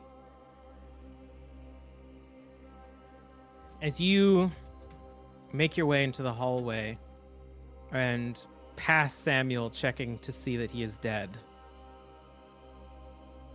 give me a hard spot hidden, because I remember you describing that despite everything that's happened to Nate, he wills himself to make his way down and up these stairs. But I want to see if you notice that Marie isn't there. Okay. Let me say hard. Mostly because there's still capsaicin in your eyes. Oh yeah, there are. I think there are numerous reasons why I might not notice anything. Okay, here we go. Spot hidden. Damn. 6, 20. How do you do that? Oh my god! I really don't know. You begin to indescribably make your way down the stairs, and you stop about 3/4 of the way down and just see a blank void where blood has not pooled, and footsteps leading towards Marie, not shoed footsteps, empty or bare footsteps leading towards Marie and then back out the door. Immediately frozen in horror. I still have the gun. Do I still have the power drill? It's sitting on. Oh no, it's back I up threw the it at- stairs. yeah, it's back yeah. up the stairs next to Riley. All right, there's no time. I That's have true. to make... Riley wasn't at the base. I said you Yeah. stepped over Riley. Yeah, I push. I guess he would have stepped over Oliver and Nova. Yeah. So there would have been bodies there. I brace myself against the handrail and against the steps, and I force myself to my feet and basically brace myself. Basically hop as much as I half hop, half hobble my way down the stairs as quickly as I can. And I'm going out the door because I have to find Marie. This ain't okay. This is unacceptable. You exit the house into the calm weather now. The snow is still coming down thick, and it lands on your face in a chill, and you realize that your entire body is not only wet from sweat, but also blood and other viscera that is now immediately chilling on you. I think I don't- shudder. I think there's a shudder, like, and I have to, like, I've been breathing very heavily this whole time, and I'm trying to, like, do I see any footprints? Is there anything I can follow? Give me another spot hidden hard again now that you're outside. Oh yeah, wait. I think there's a track skill. Yeah. Give me a hard track. Here we go. Oh, 88 versus 5. As you shiver and look around, you do see on the stoop leading out of the house, again, these footprints that have embedded themselves. They are thin, almost like skeletal footsteps, leading up towards the door and then back again. But as they hit the sidewalk and begin going off in a direction, you lose track of them in the darkness. There is, let me remember correctly, Dr. Samuel's Jeep is here. Yes. And the police... Nova and Oliver also drove up. Yes, there is another brand new Sonata.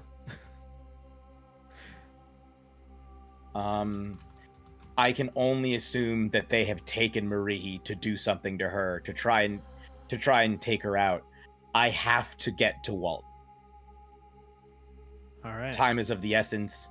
I can't, as much as I wanted to try and save Dr. Samuel, he's not on the list. As much as I feel like I can't fail again. I can't. I force my way back into the house, get their keys. Do I have any idea where Walt might be? Have we been to his house at all? You haven't. Roll me a luck, because you did get a sort of guided tour from Samuel when you guys were first driving to hockey. Okay. Where's luck? I don't have any. Oh, that's why. Oh my god. Here we go. 18 versus 8. You remember that maybe their building was along the waterfront, but you were kind of distracted by everything that was going on at the time. In a rush, I know that people have had directories for stuff in the past. Can I find any sort of directory in their home? I assume it would be in the kitchen or a living area. Can I find any sort of directory for the people in Morana?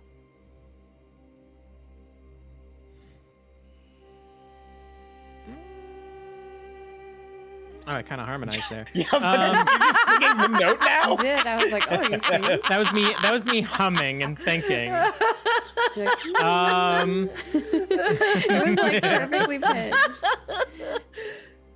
I will give you... give me a spot hidden. Okay. A regular one. Oh, thank goodness. Oh, boy. Nope. 93 versus 41. I will give you this. You don't find any directory. Nova's kitchen is just full of, like, artisanal teas and fancy cutting boards and equipment. She doesn't have a junk drawer. All right. But you do notice that there is a connection now. There is cell phone service, and there is Wi-Fi. Okay. My phone is a piece of crap. I would like to see if I can look into Nova or Oliver's phones. Both of them have cell phones. Can I look, because I know that it's like I know that cell phones can hold contacts in them. And I think even with my phone, like, you can still enter in names and addresses. I want to see if on Nova or Oliver's phone, they're either for Walt or any of Walt's family, if there is an address listed.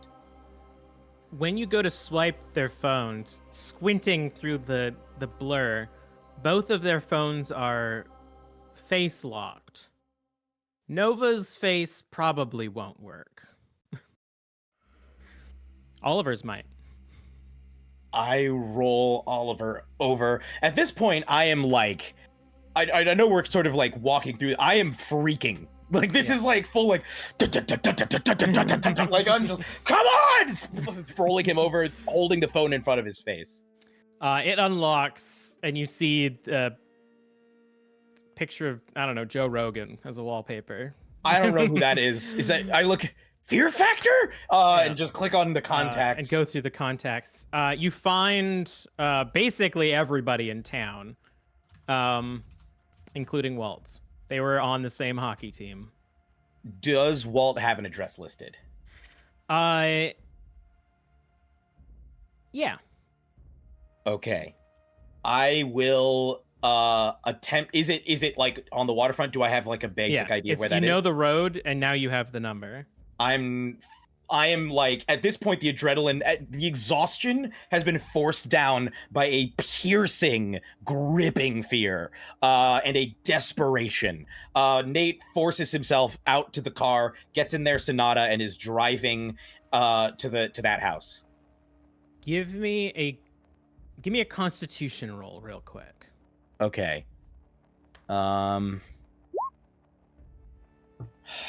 You've got to be kidding me with this. I will tell you, because Nate's pretty in tune with his body as a athlete for his entire life. You can do this. You can dig into that well of adrenaline, pull up everything you need to make it to Walt's place and finish him. You're pretty sure it's going to be the last thing you do. It always was. All right. And you drive off into the night. Laura, the smell of burning rubber and steel, gasoline fills your nose as you breathe awake. You're outside of the car, or the truck, you must have dragged yourself over here, and you feel fine. Your leg doesn't hurt. The bruises and the twisted body that you had just inhabited seems fine. You stand at the gas station, and the car isn't there. It's just sitting. Seems like someone closed out for the night. But you stand under the flickering light next to the gas station's pumps, and you see a silhouette walking down the street towards you. Hello? You hear Ben's voice. I don't want to alarm you. I still have the arms, so don't freak out. Can you tell me why you have them? It's a, I don't know, tradition thing. I've only got the two. And then you see him walk just on the perimeter of the light, and you can see him pull up his arms as two flop down to his side. I don't think it This- serves any purpose. I think it's just for, the aesthetic. Do you like it? If I could control them, I think I would like it more. What's happening? He steps forward. You see that he is naked. And you can see the arms stitched to his side, bruising kind of where they meet.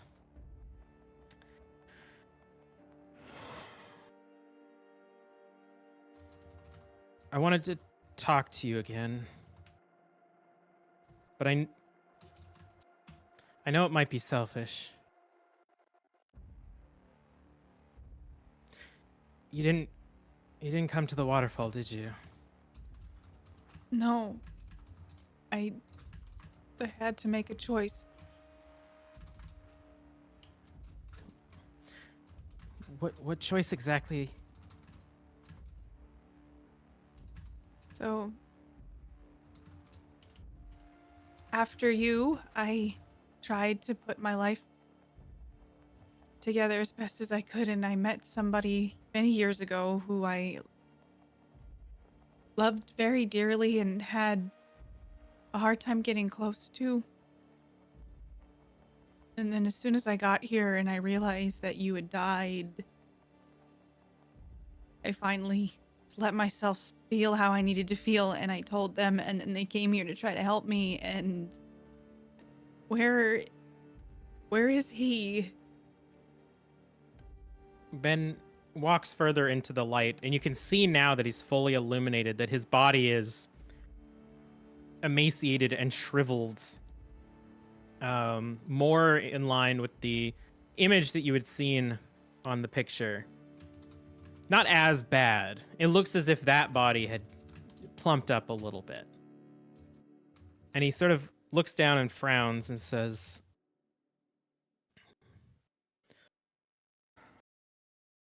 "Before I tell you that,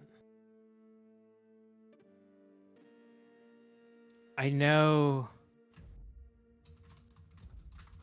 that you never moved on. I know I told you to. I wanted to apologize because clearly I was going to make a joke. Clearly we had something special. And I couldn't move on either, so I kind of hoped that you would have been able to live better than me. I'm sorry I fucked your life up. I thought we were gonna fuck it up together. Yeah, me too. I always felt like there's a piece of me, I know, a cliche and lame as it sounds, but there's just a piece of me that I've never been able to put back together. I don't think any of you have. Why didn't you try finding me?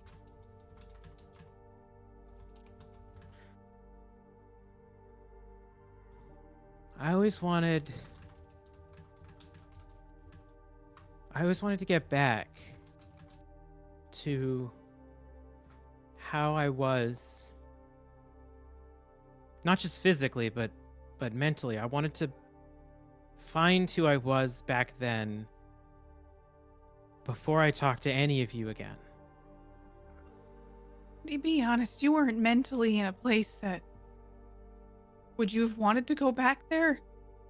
I would have just wanted to have a conversation with you as you were. Yeah. Hindsight, right? I moved on too, sort of. As much as you did, maybe. She was nice. What was her name? Marina. Is she good Yeah. to you?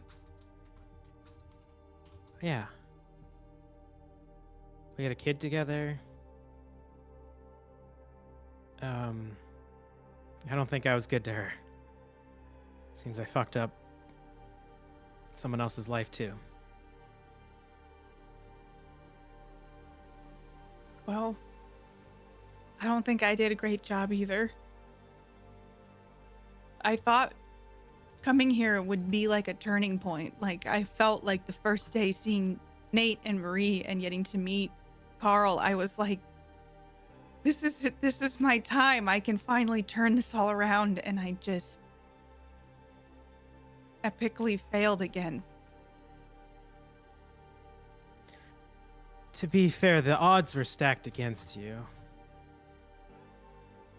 If I didn't die and I let her take Liam, I would have made sure none of you came here.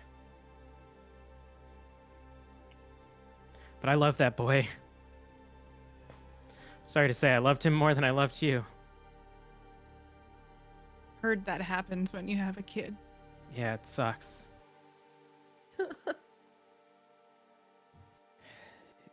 This doesn't have to be bad, you know.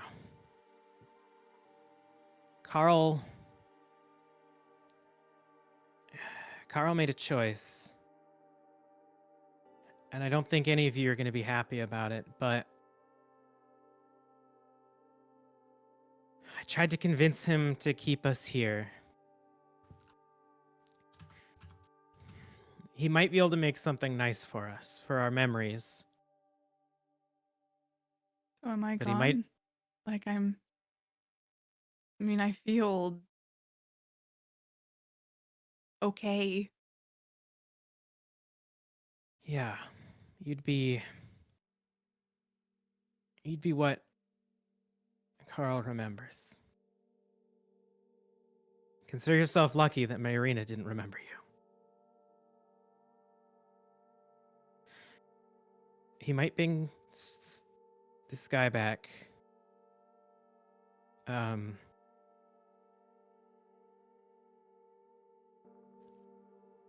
If the three of us stay, I won't get in the way. I want you to have a good memory. Just go along with it. It'll be nice.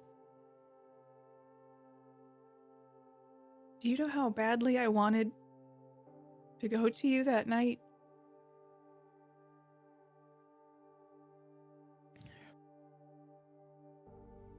I would be lying if I said I didn't wish you did. I didn't know why, but I just had this thing in my head where I felt like I couldn't look for you. Now I feel like everything's just such a distant ripple in time and everything's just crashed into this awful place.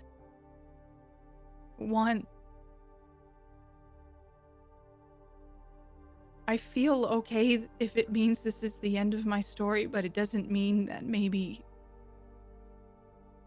we can rewrite some of it. It's not in our hands anymore. Carl holds our fate. And I'm okay with that. I think I held on for too long. I think we all did.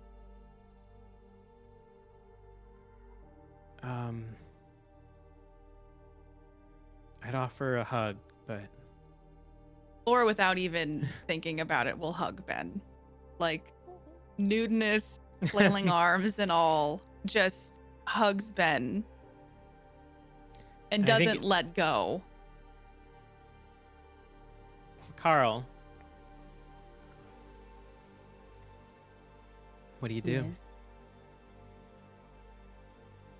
I think You've given them a lot of time. as she hugs him, he disappears. But Storm is awakened. Your arms sort of grasp closer as Ben just doesn't exist anymore in that space. And you hear a gravelly voice behind you. Oh.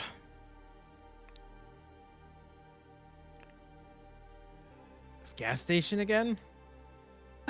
And like Laura hears the voice and turns around and just rushes towards Storm and hugs him. I didn't know if I would see you again.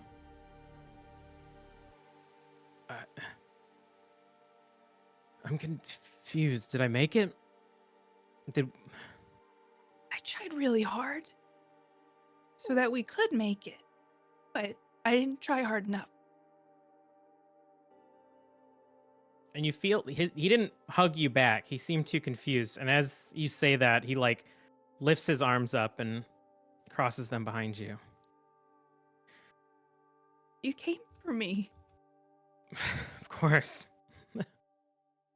Why? You're a stupid idiot. Yeah. That's never been. That's always been true. I love you.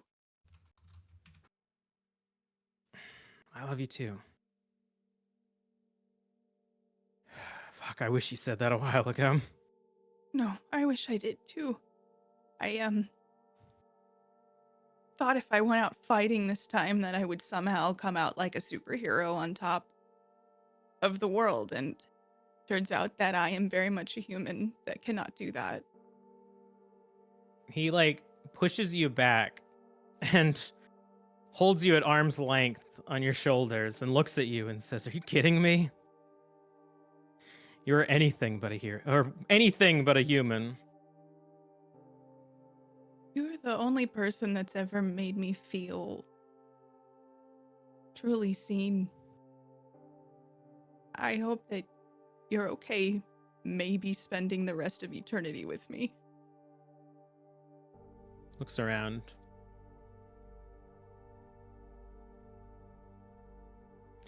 I don't really know what that means, but I don't either.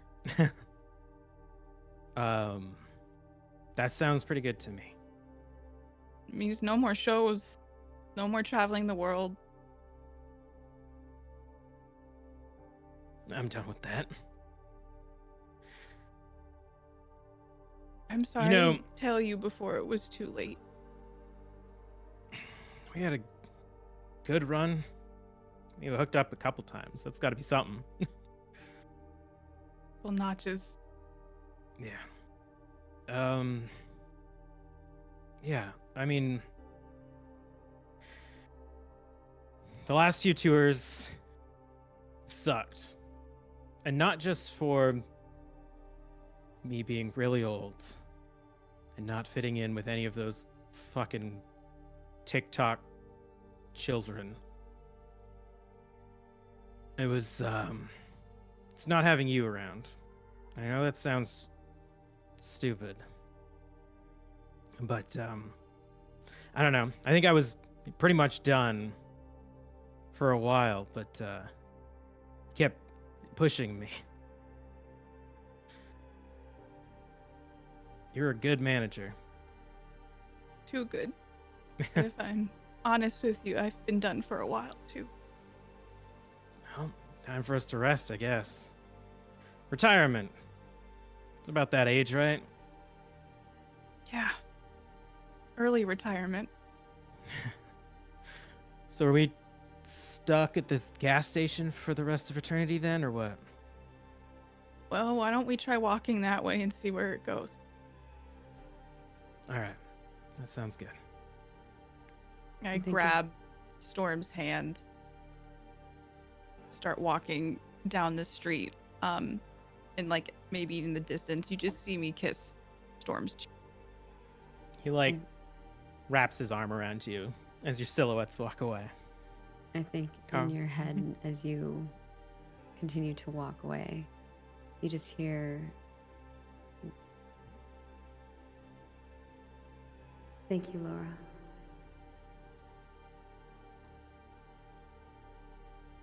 And they disappear.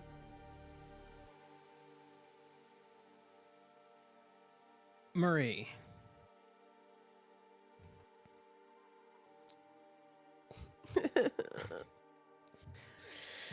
Andy continues to carry you, walking almost in a straight line down the street, and past a few buildings, and onto the rocky beach. And you can hear the stones crunching underneath his feet, but he doesn't stop. And it's not even through pure will and force that he moves forward. It's just a straight line. Unthinking. And you're chilled by the snow and the cold air and all the blood that is sort of freezing to you now. And you can look up and just see this straight, determined face of Andy.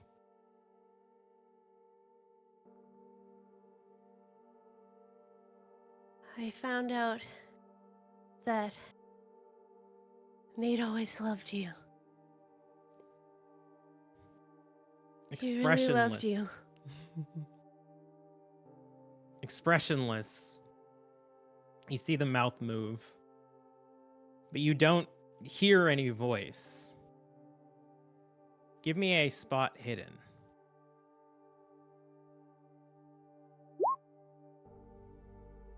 Fail. 65 versus 40. He's saying something, but you can't make out what it is. You don't hear his voice, but he continues to speak with his mouth moving. And Carl followed in your footsteps and became an amazing healthcare practitioner. And he always wears your watch. You see a tear run down Andy's cheek as he smiles and begins talking again. And I never stopped loving you, even though you couldn't fight anymore.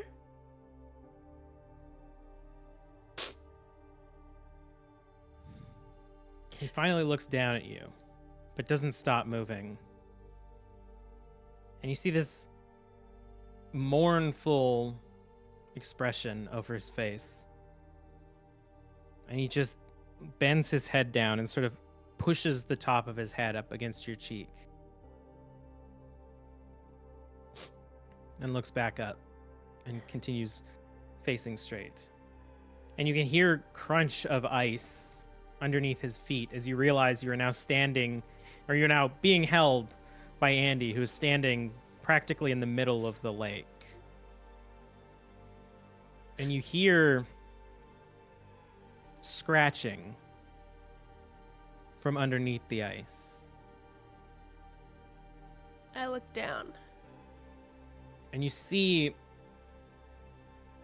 a cluster of featureless bodies in the same decayed sort of husk state as Andy, just scratching the bottom of the ice as he continues to walk forward.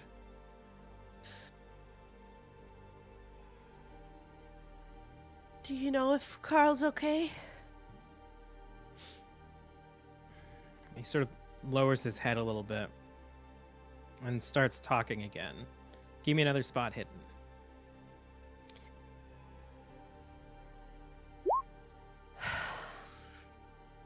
72 versus 40. Between the dark and the ominous scratching underneath the ice, it's too hard to make out what he's saying. But he's mouthing something. He doesn't seem too happy.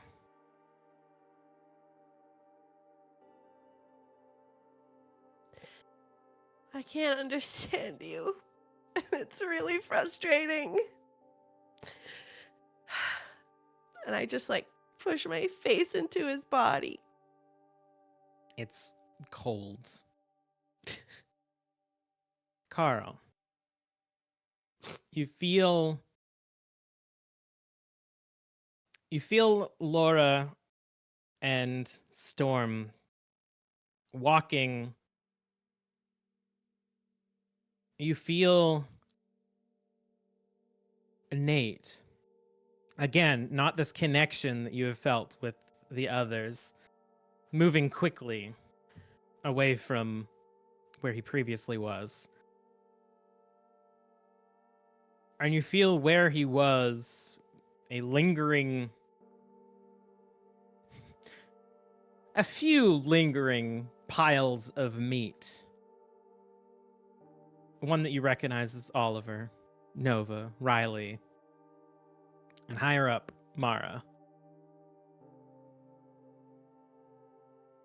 And they're dead, right? Mm-hmm. Can those be consumed as I'm moving up the stairways? You can begin consuming them, yeah.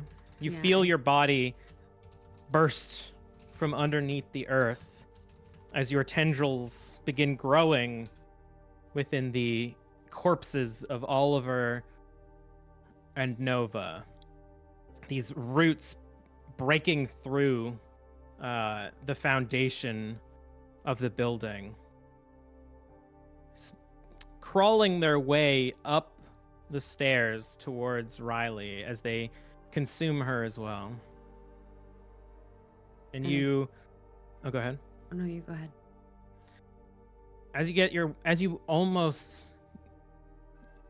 As your body pushes through the door towards Mara, you hear, "Wait!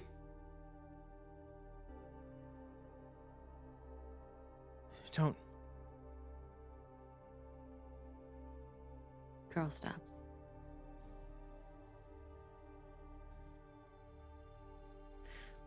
Listen, I know. And you hear Mara's voice. I know. I know that we hurt you. But I might be okay, right? No. Did Even you if make I me? wanted you to be okay. I think so, maybe.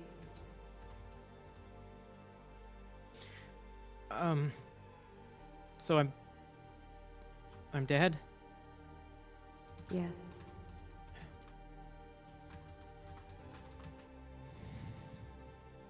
I'm sorry. It's probably my fault.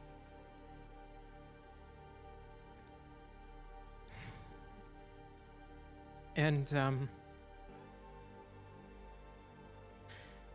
was Nate right? Is Riley dead? Yes. And Walt? Can I feel Walt? You can feel him, but not dead. No. I think Walt is okay.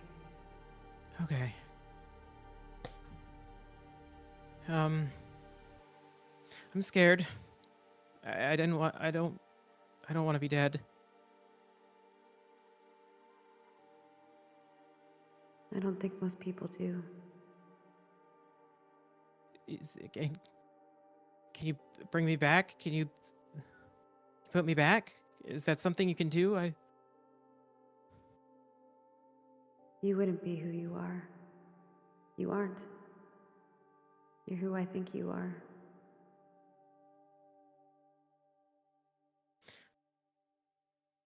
You're I don't who understand. I remember you as. As you say that, you realize that you never brought her back. You feel like you did, but you realize that it was the feeling that you have is from the seed. And the last thing that Mayrina did was bring back her daughter. Bring back the memory of her daughter. I guess it wasn't me. It was her, Morana? your mother. My mother left us. No. She was here. Oh. Why didn't she come see us? Because she was like me. Here, but not here. Existing, but not living. Is she here? No.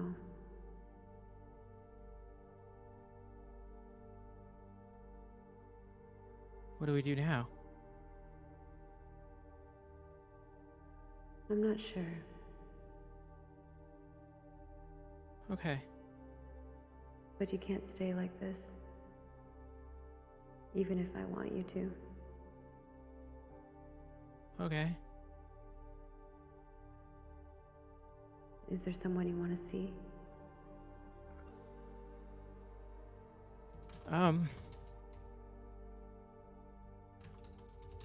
Something that needs to be said?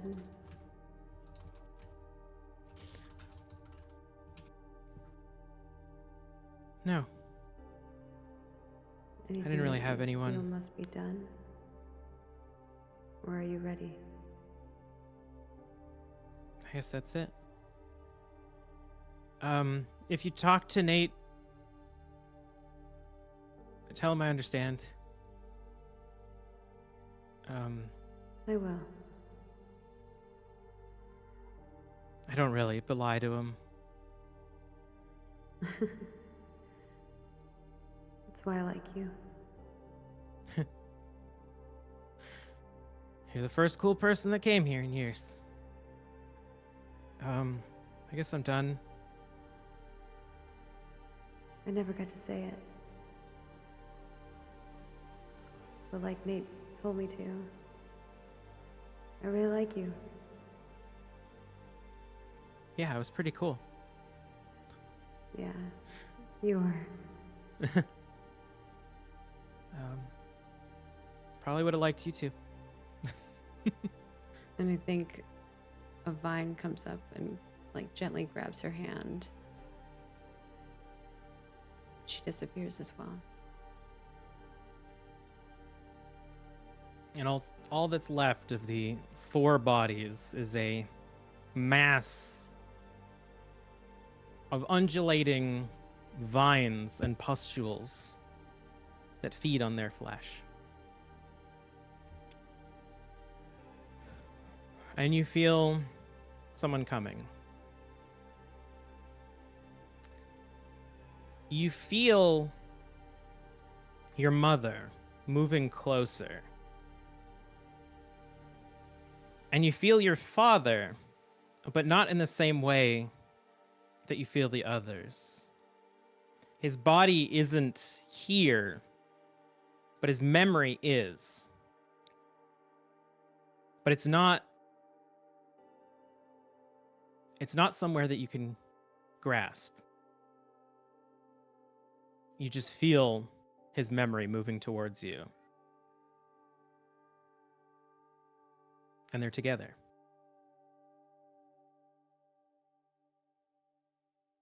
What do you do? I think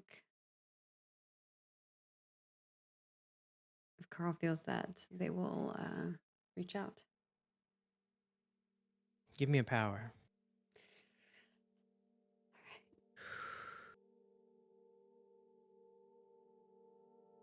Ooh, 91 out of 60. Marie, you barely remain conscious and you shiver against the cold. But you know that you're still alive. Your body hurts. Your skin is chilled. And you imagine that's not what death feels like. And then you feel that wave of familiar warmth wash over you. and then slowly dissipate as the chill kicks in again. And from where you're looking, you see a large frozen pillar of ice that you move behind. And you're brought into a dark, padded cave. And as you try to remain conscious, you swear that you start seeing lights and flowers and strange flora that you've only imagined in your mind in your writing.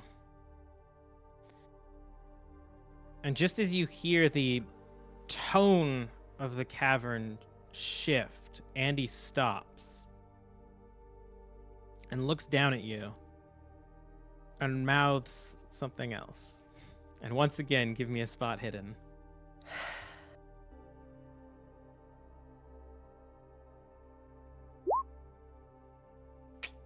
Nope. 76 versus 40. You see the word Carl several times. Andy looks up into the cave more, slowly shakes his head, turns to you, and keeps talking. And you can tell that he's trying to say something over and over again, but he's distracted, looking up towards the cave and back to you. Can I see what he's looking at? Or I guess that was the spot hidden. No, that was to read his lips. You can turn your head to where he's facing. Okay, I'll look. Roll me a sanity. This Oh. I succeed! 41 versus 65. You see on the ceiling of this cavern that is now lit, and you get this horrifying sinking memory of the cold fluorescent lights of the hospital where Andy died. And you can see these writhing tendrils of roots in the ceiling and pustules that you recognize from a memory that your brain pushed aside. And as you slowly look down the wall, you see Carl. These roots latching him to the wall, his arms outstretched, and these vines reaching out from him. My baby.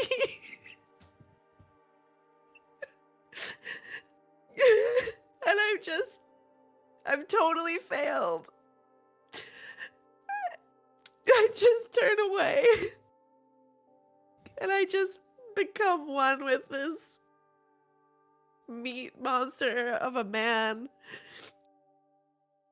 As your consciousness pulses back to your body, Carl, once again in almost third person, you can see the shriveled husk of your father that's been chasing you and your mother through your visions, holding your mother, who is now weeping into his arms. And you can connect finally. Father, I could feel you.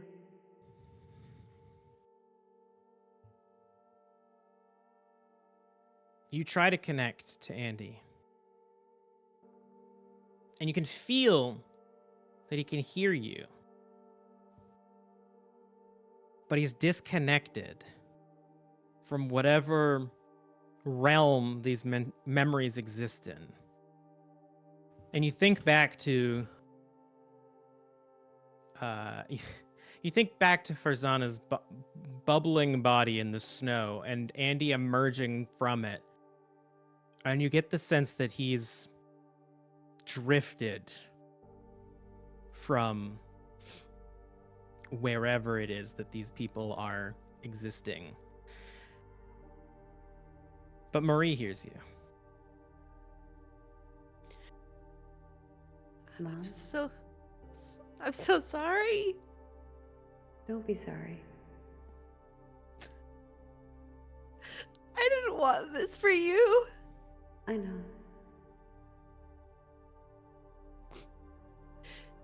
You're an amazing person.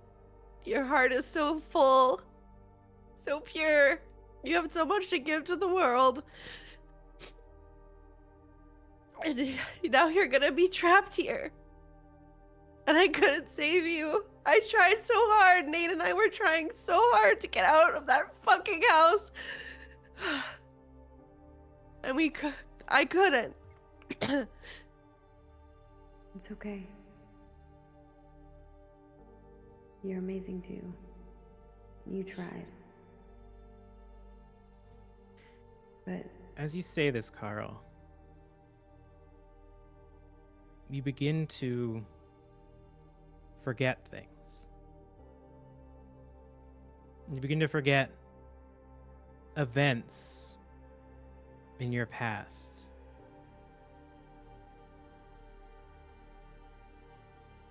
You start to feel yourself moving more and more to Lake Morana.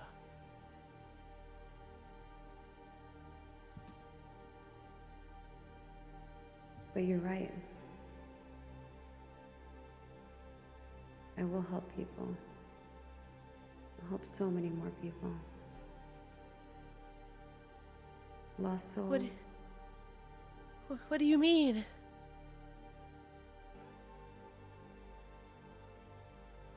Everything's gonna be okay.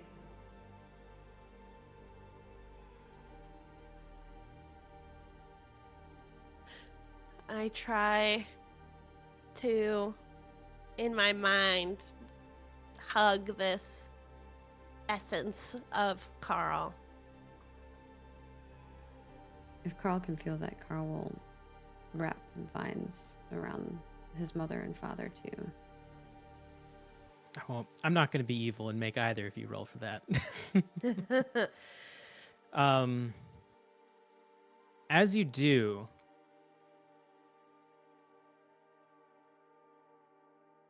when they touch Andy, they recoil a bit.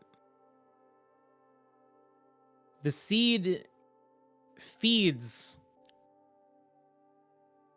on living tissue to fuel the growth of natural elements. An unthinking, uncaring, apathetic conversion from one to the other. And whatever Andy is repulses you. And as the tendrils touch your mother, he protects her. And they do not dig into her as they have everything else that you've touched.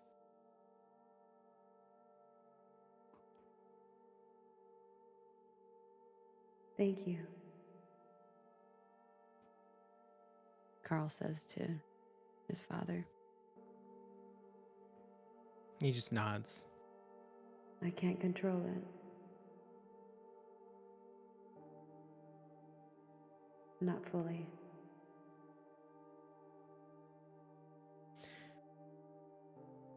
Both of you give me a spot hidden.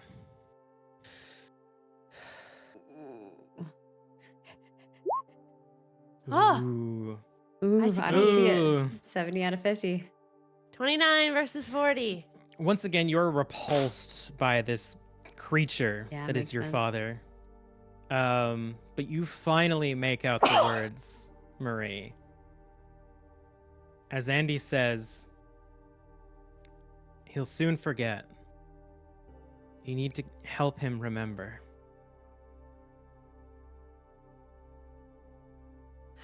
How can I do that? Am I even still here? He nods.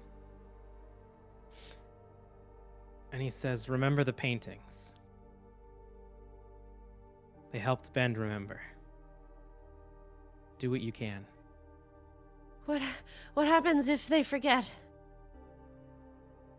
And he looks up at Carl and sort of tilts his head again and just shakes it and looks back at you. he'll be lost. Well, can I survive? I don't know. I don't know how I can be. I'll help him remember. I'll do whatever it takes. I'll tell him who he is every day. I know who they are. I know every fiber of who they are. I can help them remember if I can just stay here. He nods his head and begins walking closer towards Carl and lowers himself on the stone mass that Carl is lifted above and sort of brings himself nestled to the side of it and sits down on the ground on the moss and just hugs you and stays there until you're able to heal. Nate, you drive through the night towards Walt's house,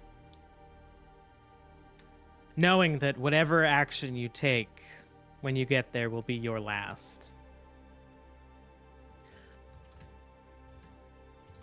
And a haze of adrenaline and force brings you there as you stop in front of the dark house.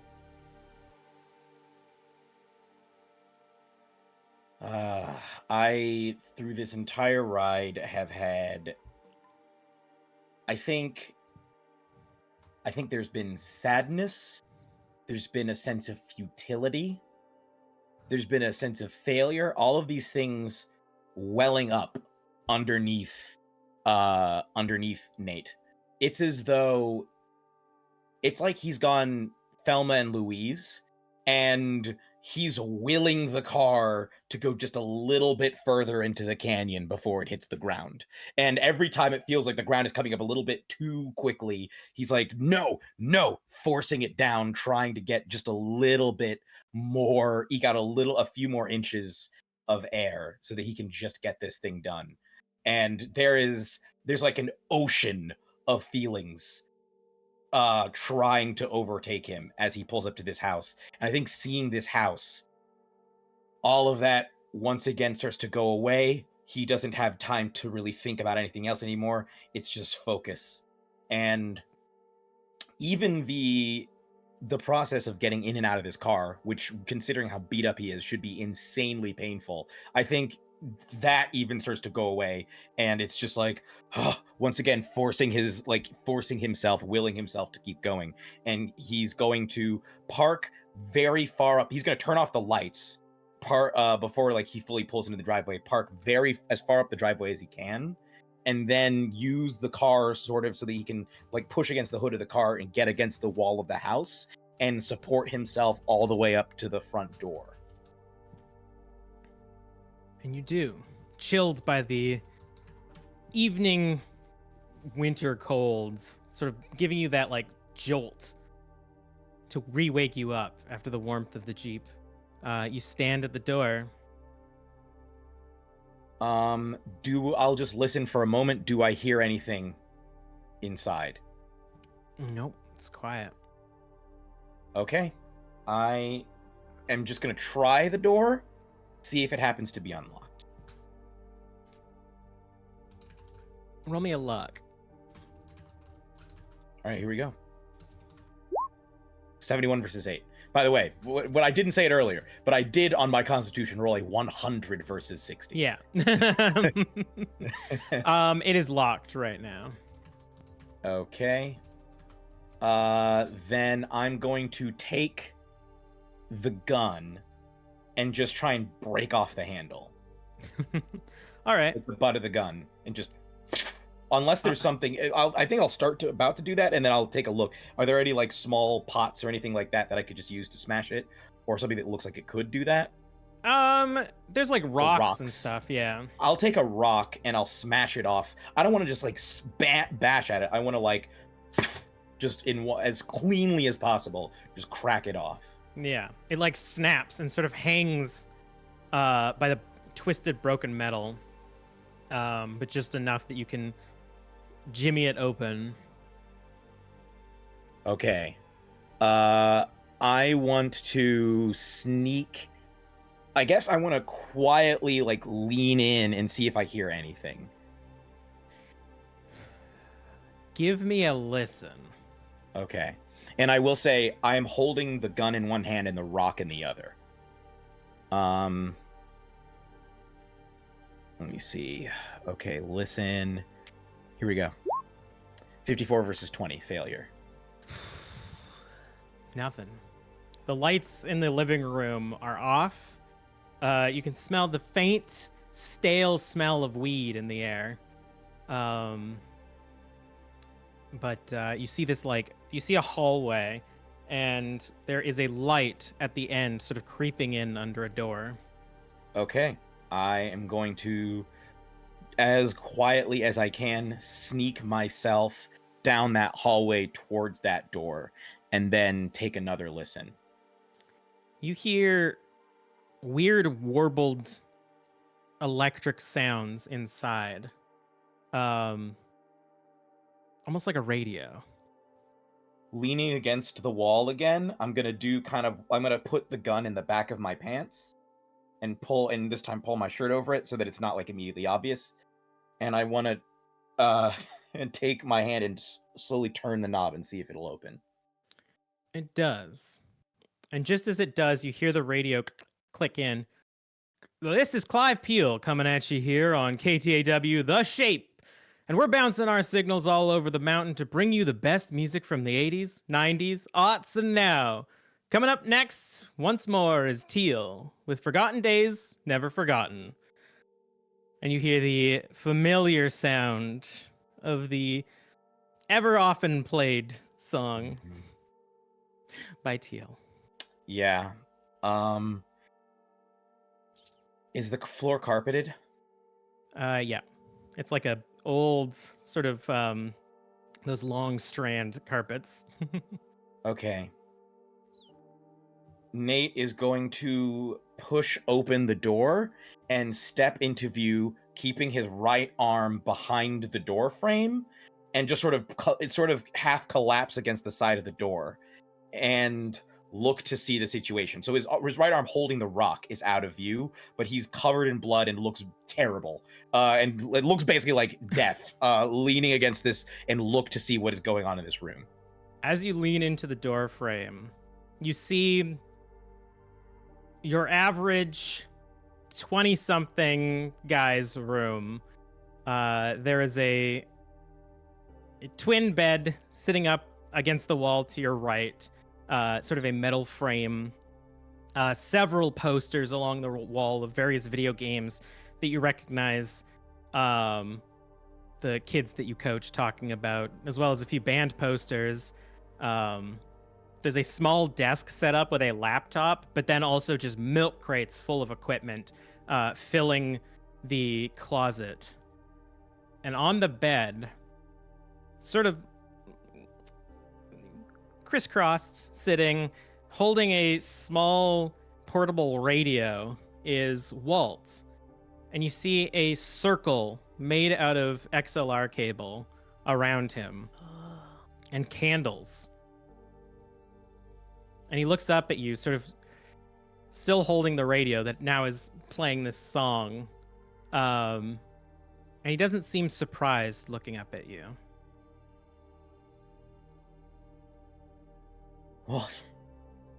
Walt, there's something going on. Walt, I think something's trying to kill us. He sort of tilts his head to the side and shows you the radio, almost pointing it out to you as if it's something obvious.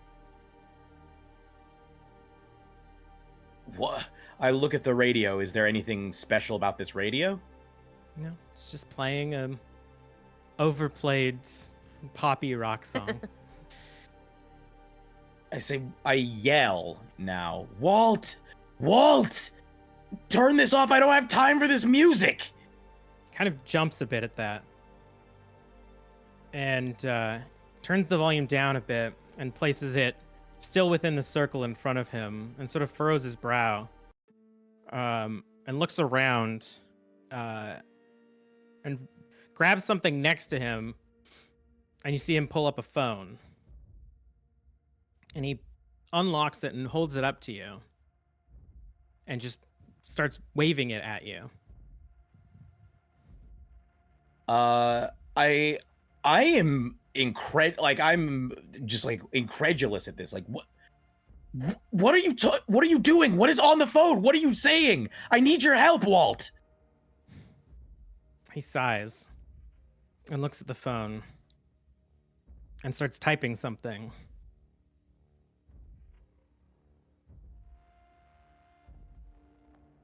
And after a while, you hear a robotic voice coming out of the phone that says, "We made it. You can stop." I turn my head and I say, what are you talking about? He sighs and looks back at the phone and starts typing again. And holds it up again. Morana isn't angry anymore.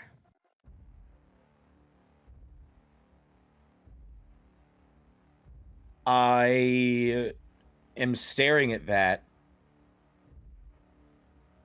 and I look up at him, and I say, "Now, yeah, I don't think I'm even gonna ask. I look at it and look up at him, and I say, how do you know?" He drops the phone and picks up the radio again and just holds it up to you and turns the volume up a bit more. And it sort of hurts your ears from all of the contusions and head traumas that you've experienced recently.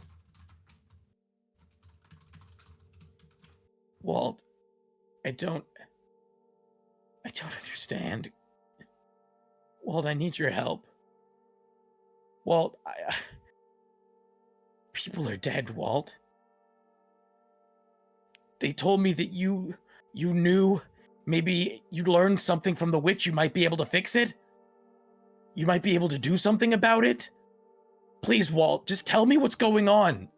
I need your help. And I hold out my left hand, just leaning against the door frame, to Walt. And he looks around his room for a while and then looks down and sort of sighs. Give me a persuade.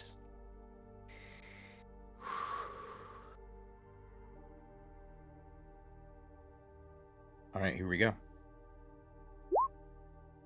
It's a failure. 74 versus 40.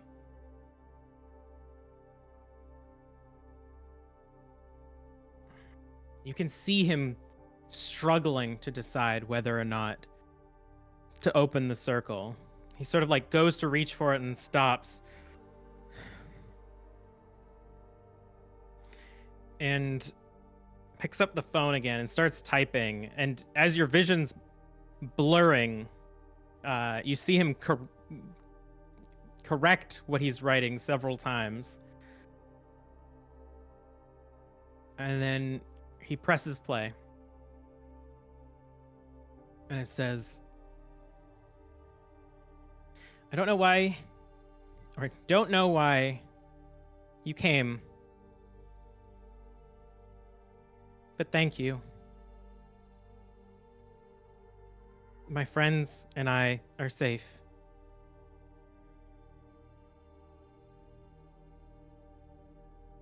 At hearing that, Nate feels a cold. It is like he is being stabbed in the heart with a frozen knife. And what comes out of his heart is rage. And he's going to launch himself across the room at Walt.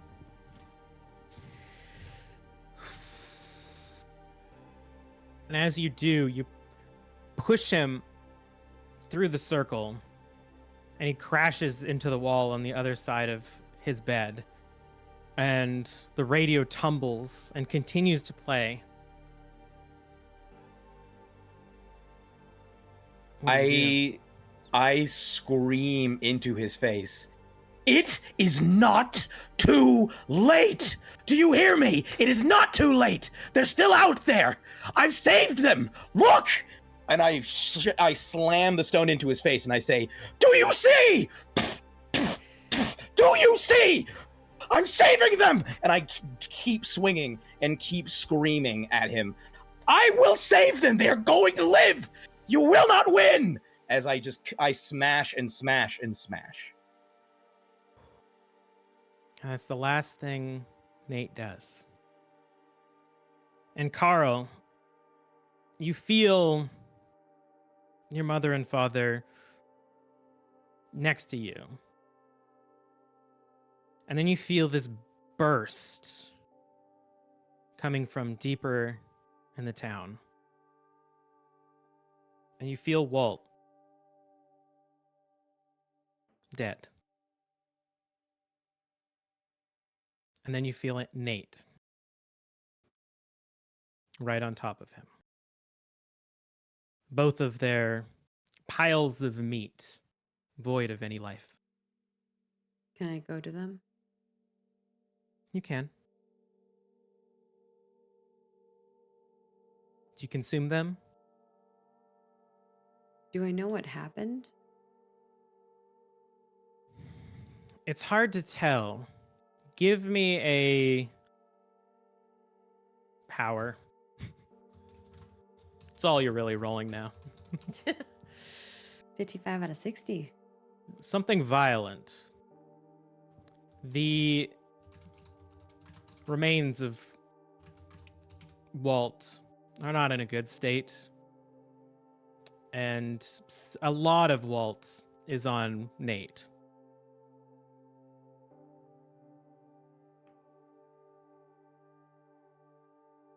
Oh no. What did you do? Do you remember Nate? I hear Carl's no, voice. I'm asking Carl. Oh, okay. Is Carl going to remember Nate? Yeah, to talk to him. I promised Mara I would tell him something. Nate, you are standing in a bedroom. Your average 20-something boy's bedroom. Standing. Your leg is fine. You feel good. Do I remember what just happened? Yeah. Then I think in my mind I'm still holding the rock and I still have the gun. They're clean, but you're still holding them. Yes. I think I know that my body... I don't know if I realize I'm dead, but I definitely know that I was going to die. Mhm. And so I'm going to drop the rock on the ground and walk outside and lie down in the snow, just on the steps, looking up at the sky, holding the gun in my hand in case I don't die fast enough. It feels weirdly good. Like it's more of a cozy, chilly Christmas night. But Carl, you feel Nate's memory now. Why'd you do it? Carl? Carl, is that you? Yeah. Kind of. Is this some kind of trick? No. Are you okay? Are you alive? Depends how you define those two things.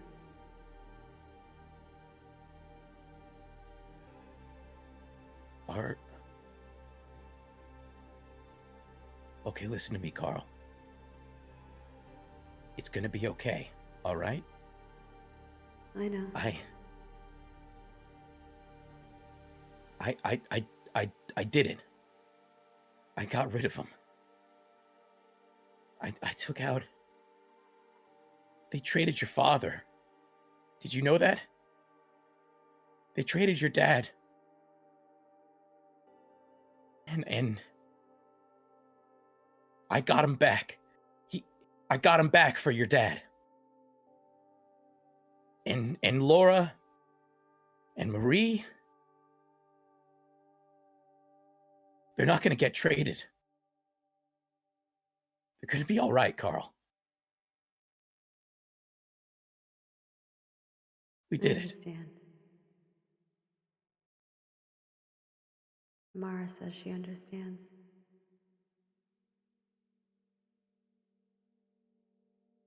I don't understand.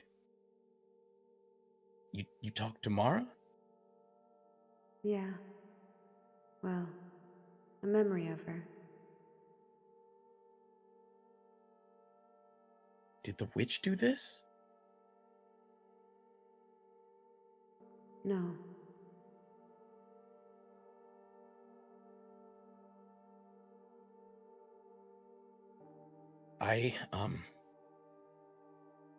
Carl, I want you to know that I'm sorry that I wasn't there to be an uncle for you when you were growing up. I'm sorry that I wasn't there to keep you safe. I let my failures scare me. And I ran away. And I don't think I ever stopped running away and hiding. And I should have been there for you. Thanks. I appreciate that. You were with me. You're my mother and my father.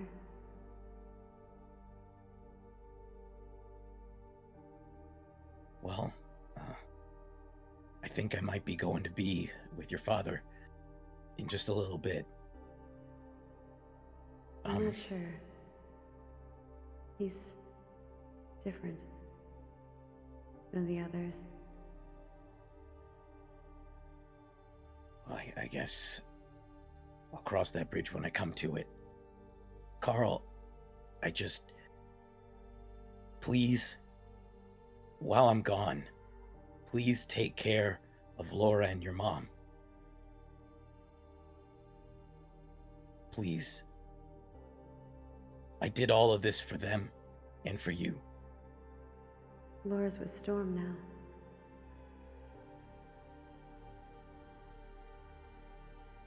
I'm glad she got out.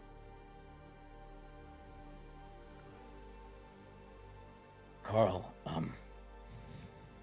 I don't know where you are or how we're talking like this, but you may not want to be here for the next part. Just know that everything that I've done is for you all, and I'm not running away anymore. Never again. You don't have to. Is there something you've always wanted to do? Something you've always wanted to say with your last breath?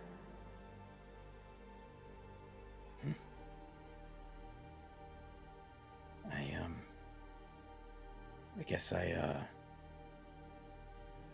would have wanted a chance to tell Andy something between me and your father. I had wanted to tell him how I felt. Can I try to give him a moment with my father?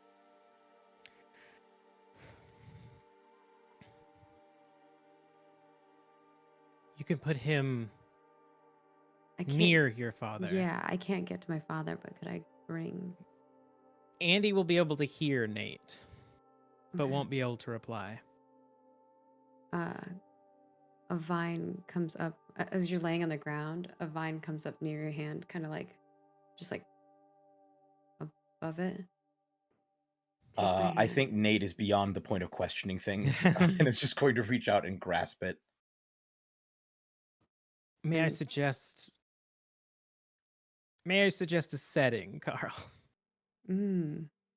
Yeah. Go Perhaps for it. a hockey locker room. I love it. All right. When you grab the vine, no time passes at all, Nate. And you're suddenly sitting on a bench, and in the corner, you see sort of like huddled up a bit is a very disturbing, withered version of Andy. But the room is warm. You can smell the familiar scent of like post-hockey sweat. And you can hear a distant sort of cheering crowd. Andy? Is that you? He Carl, just looks up at you and smiles. Carl said you were different than the others. I guess I didn't quite understand. I saw you. I saw you through the ice, I think. Andy, I don't know how much time I have, but I wanted to tell you that I love you. I've always loved you. I'm sorry I didn't tell you before. I know that you probably didn't feel the same way, and I don't know. I tell myself stuff like I didn't want to ruin what you had with Marie or hurt the friendship, but I think I was just scared. I think I was just running away, and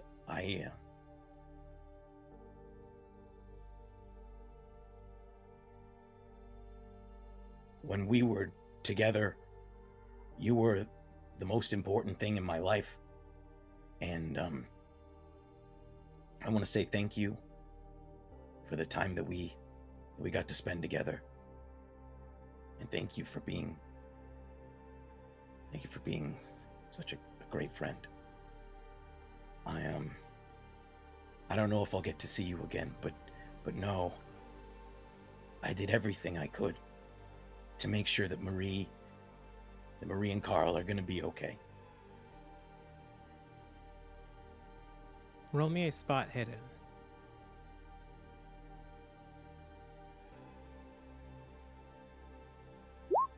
$68 versus 41. You see Andy mouthing something, but you can't make it out. Maggie, what You physical haven't said my expression? name, I don't think, in a long time.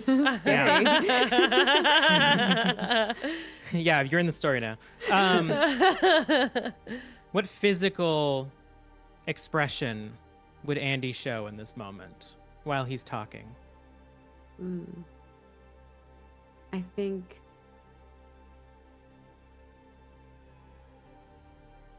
I don't know how the expression would be, but like endearing, is that like an expression that makes sense? Like Sure. Andy loves Nate.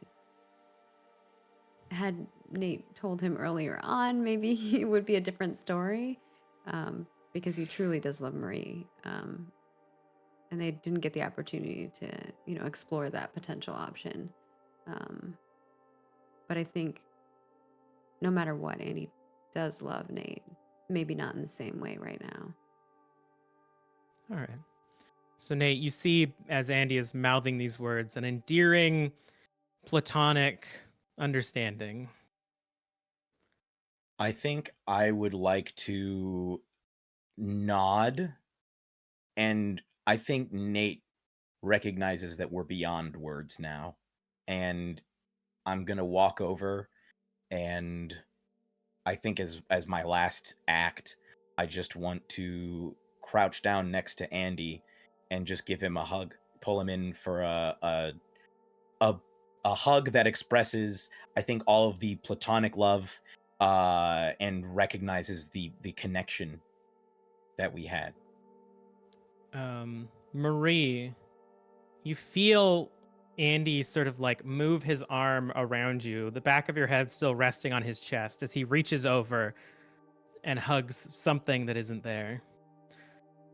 And as that happens, as Laura and Storm are walking through the dark, and as Marie lies being protected by Andy, Carl, do you choose to keep them?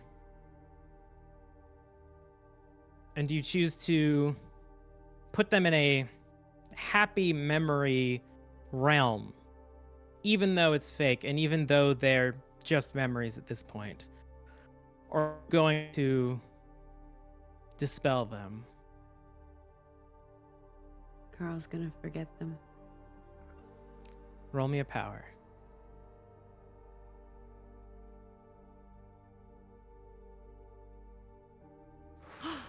Extreme success. 10 out of 60. Wow. Yeah. Maggie's roll. The dice. The only tell one out the of us story. that can succeed. You consume what flesh amongst the town there is left that is not being puppeted by the sentient life within. And as you do, you will yourself to forget. You forget Nate. You forget Laura. Forget this Storm guy that you just met seconds ago.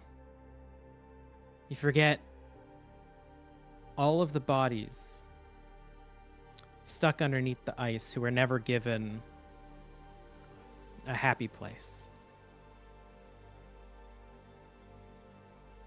You try to forget your father, but he remains out of your reach. And you become nature. And over the following days, the police, first responders, and fire that drove past the gas station on that night investigated as best they could, but there were no bodies to investigate. There's no proof of murder. Only strange houseplants that this often forgotten town chose to set up in some of their homes. Tilly, who at this point is the de facto leader of the town, covers us up. She says that it was probably a prank. Some strangers came into town and one of the kids decided to call them on the radio, wasting valuable police time. And they head back, only to discover a strange car accident that happened in the snow, crashing into the gas station, extricating the mangled metal remains of the car. Again, strange plants having grown in the passenger and driver's seat. The woman who ran the gas station fled outside of the growing domain of Lake Morana. Marie, you awaken fully healed in the loving embrace of your now stoic and quiet, absent husband who sticks around all the time, protecting you from nature itself. Liam, with his inheritance, provides you with a nice, warm, large estate that you can live in. And if you wish, I don't want to put words in your mouth, you can help Carl remember. It was the last thing that Andy told me to do, and I think it's the thing I'm gonna do for the rest of my life as I'm trapped here in a beautiful prison. And I'm gonna write. And as you And- do, remind me what the name of the main character in your book that was writ- what's that that? was Jane, but Alright. I have prepared a story. Go for it. We're gonna go a little bit late. I hope that's okay with everybody. I'm okay with it. Then this will be the last thing. And before you do that, I will tell you that those who chose to follow Tilly are advised to leave. Tilly informs them that Morana will not accept them and that they will have to move. And those who remain in the town were never aware of what was going on, or at least claimed to be. Possibly a lie. But that's where we are. And with the last thing that we'll do on the show, could you please read what you write to help Carl remember? Shadows of Reunion, Chapter 1. The night hung heavy over Lake Morana, shrouding the town in an oppressive silence. The moon cast feeble glimmers through the remains of a long-forgotten ski lift, the steel frame looming like a haunting memory. Thick, fluffy snow fell from the clouds, and the only sound was the snow beneath the car tires, like the crunching of chips. The car rolled to a hesitant stop at the town's entrance, its headlights flickering uncertainty against the backdrop of buildings covered in snow. The girl with the sunglasses stepped out first, her eyes hidden behind dark lenses that mirrored the blackness of the deserted streets. Beside her emerged the short one, holding her injured head with one hand. She cast wary glances at the trees lining the road, their branches clawing at the night sky like skeletal fingers. Her adult child stepped in line with her, crossing their arms across their broad chest. The tall man, the last to arrive, stood with an unsettling stillness under the lamplight, his eyes continuing to dart towards the short one's son. Decades had passed since this trio had last stood together, but the weight of their shared history lingered in the air, made even more poignant by the presence of this new member of the group. It was the short one who led the way, her head held high, but her steps hesitant. The broad-shouldered one glanced over their shoulder as they walked, as if expecting the town itself to rise against them. The girl with the sunglasses quickening her step to remain in stride with the group. And the tall man trailed behind, a silent observer, a guardian. In the heart of Lake Morana, they found an old inn with faded letters that once proudly proclaimed its name.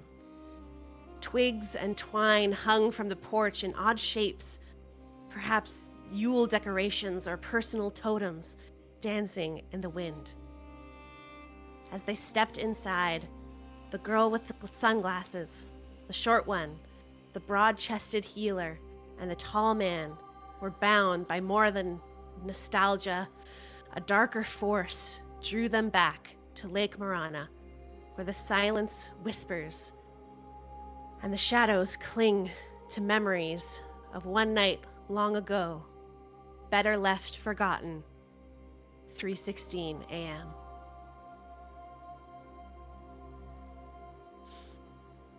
The end. I feel like we need to do some snapping. That was amazing. Woo. change up the music, make it a little bit more pleasant. Yay! Yay. I'll turn off these red Congrats, screens on everyone. poor Katie and Jeremy. But woo, we made it to the end. But stick around because we are going to do an after show. If you've never seen an after show before, for our finales, our grand finales, we always like to do a live one. So you're going to get to see this right afterwards. But we are going to take a little break between so people can go to the bathroom, get a glass of water or whatever it may be. But before we do that, we're going to wrap this episode up. So thank you all so much for following us on this epic journey that was Project Morana. Thank you, Kelly, for creating such a wonderful world, and all of you for phenomenal characters.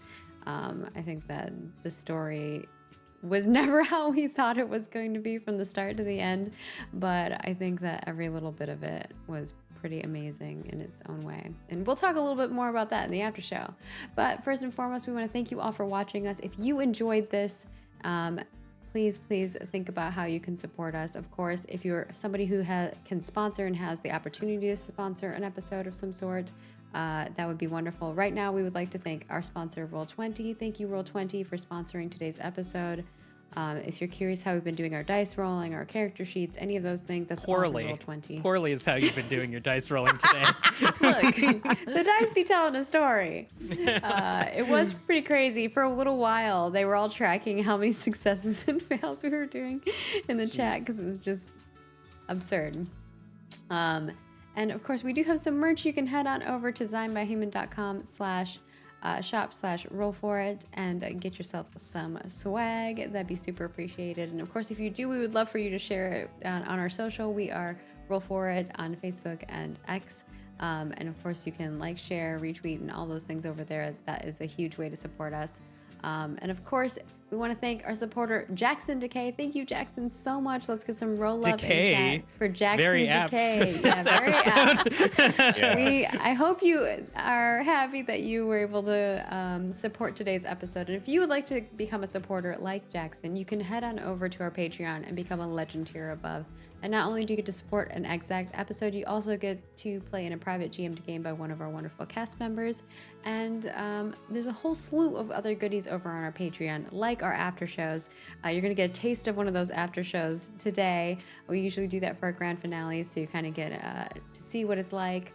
But of course, if you want to see the other ones, you always have to, give us a little bit of support. It helps us and goes a long way. But there's all kinds of goodies over there from $1 and up, depending on what you're able to provide.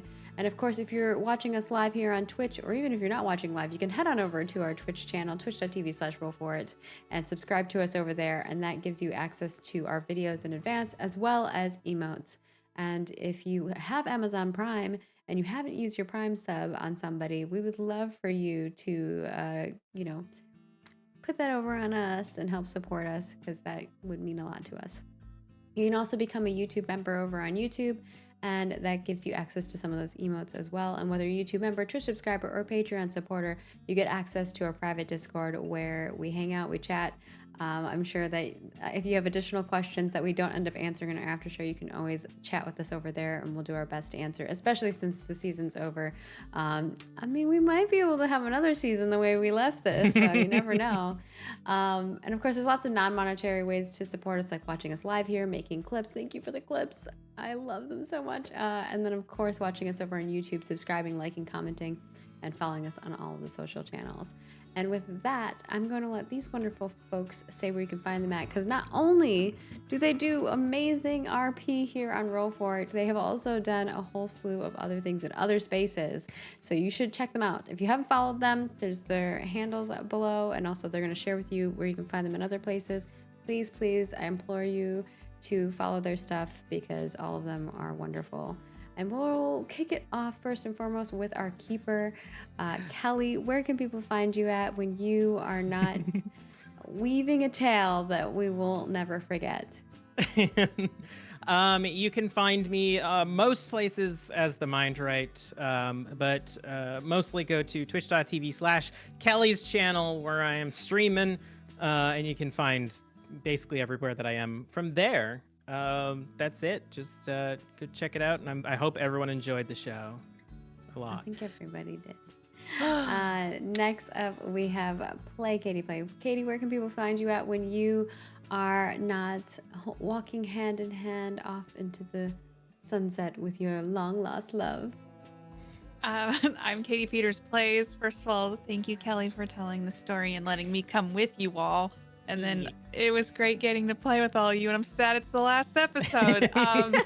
You can find me at katiepetersplays.tv if you like what I do. Takes you to my Twitch channel, all my socials, all my podcasts, everything's there. So come say hi to me, and that's what I'm going to leave it at today. Fabulous. I need emotional support tacos. I know. That's why we always do the debrief. Like the after shows are also a great way for us to like decompress, I think, to some extent. Next up, we've got Jeremy. Where can people find you at when you are not saying your final words to your love, your first crush? Yeah. You can find me at Jeremy Cobb 1. That's Cobb with 2 B's, the number 1.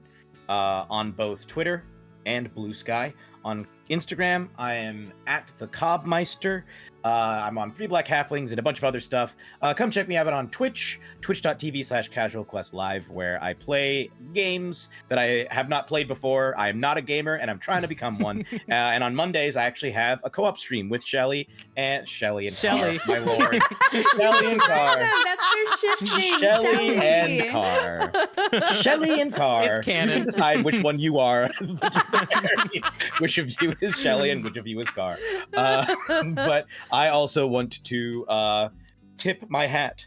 To I completely the tip hat was a mistake. Because I lost your headset. Strangled by your headphones. Yeah. Wait a second. As I'm replugging in my headphones, I want to tip my hat, both literally and figuratively, to Kelly and the entire cast. Kelly, you wove a phenomenal story. The rest of the cast, it was an honor and a pleasure to play with you. This went in directions that I don't think any of us would have predicted. At any point, honestly, I don't think it ever really got predictable. Even going into this episode, which I thought would be the first one that was like relatively predictable, it still wasn't. It still took turns that I was not expecting. Yeah. I think it's truly tremendous. This was a real special series. Thank you all for letting me be a part of it, and I hope that you all enjoyed. You better. If you didn't, you know what? Keep it to yourself. Yeah, please. Well, hopefully they just stopped watching. You know, if you ever don't like something, you can just not watch it, not consume it. Don't force yourself through 60 hours of a show you don't like. I always wonder why people do that, though. They'll like comment on stuff they hate, and I'm like, why are you spending energy on something that you don't like? Just go do something you do enjoy. I don't know. Yeah. If you made it this far, you officially like the series. I'm declaring it. I think so. You're welcome, everybody. And if this is your first episode, you got to go back and watch the rest.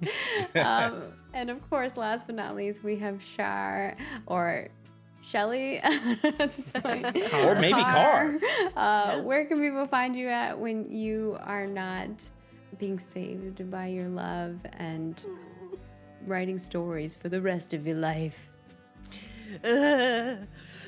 You can find me at Charlene Bear on all social media. I'm also the DM of Tabletop Titties, a TTRPG actual play show run entirely by people of marginalized genders. And Kelly and I have a horror movie podcast where we watch a horror movie every week and discuss its themes through a queer and feminist lens and make a cocktail to match, and that's called Drinking and Screaming. But really, this was such a joy. This has been the highlight of my week every week, getting to be with everyone in this cast. And it's gonna be weird not seeing you guys every so week. weird. Yeah. And I'm so proud of Kelly for all they did. This was so good. I'm amazed. But I also really have to pee, so I'm passing it over to Maggie. All right. I'm Margaret Crone. You can find me at Margaret Crone in all of the places except for TikTok. I'm Margaret Crone 1337 because someone has my name and they won't give it to me, and TikTok support doesn't respond. But I hope that you all enjoyed this. I definitely did. I've already said a lot of love to these folks. But I also make games and video games for a living. I'm currently working on a project called Ashes of Creation, and you can find it at Ashes of Creation in all of the places. And with that, we are going to take a short break. But if you're watching us live here on Twitch, chill out for a little bit. Go take a little restroom break, grab yourself a cup of water, and come on back because we are going to return with a little after show. All right. Thank you all.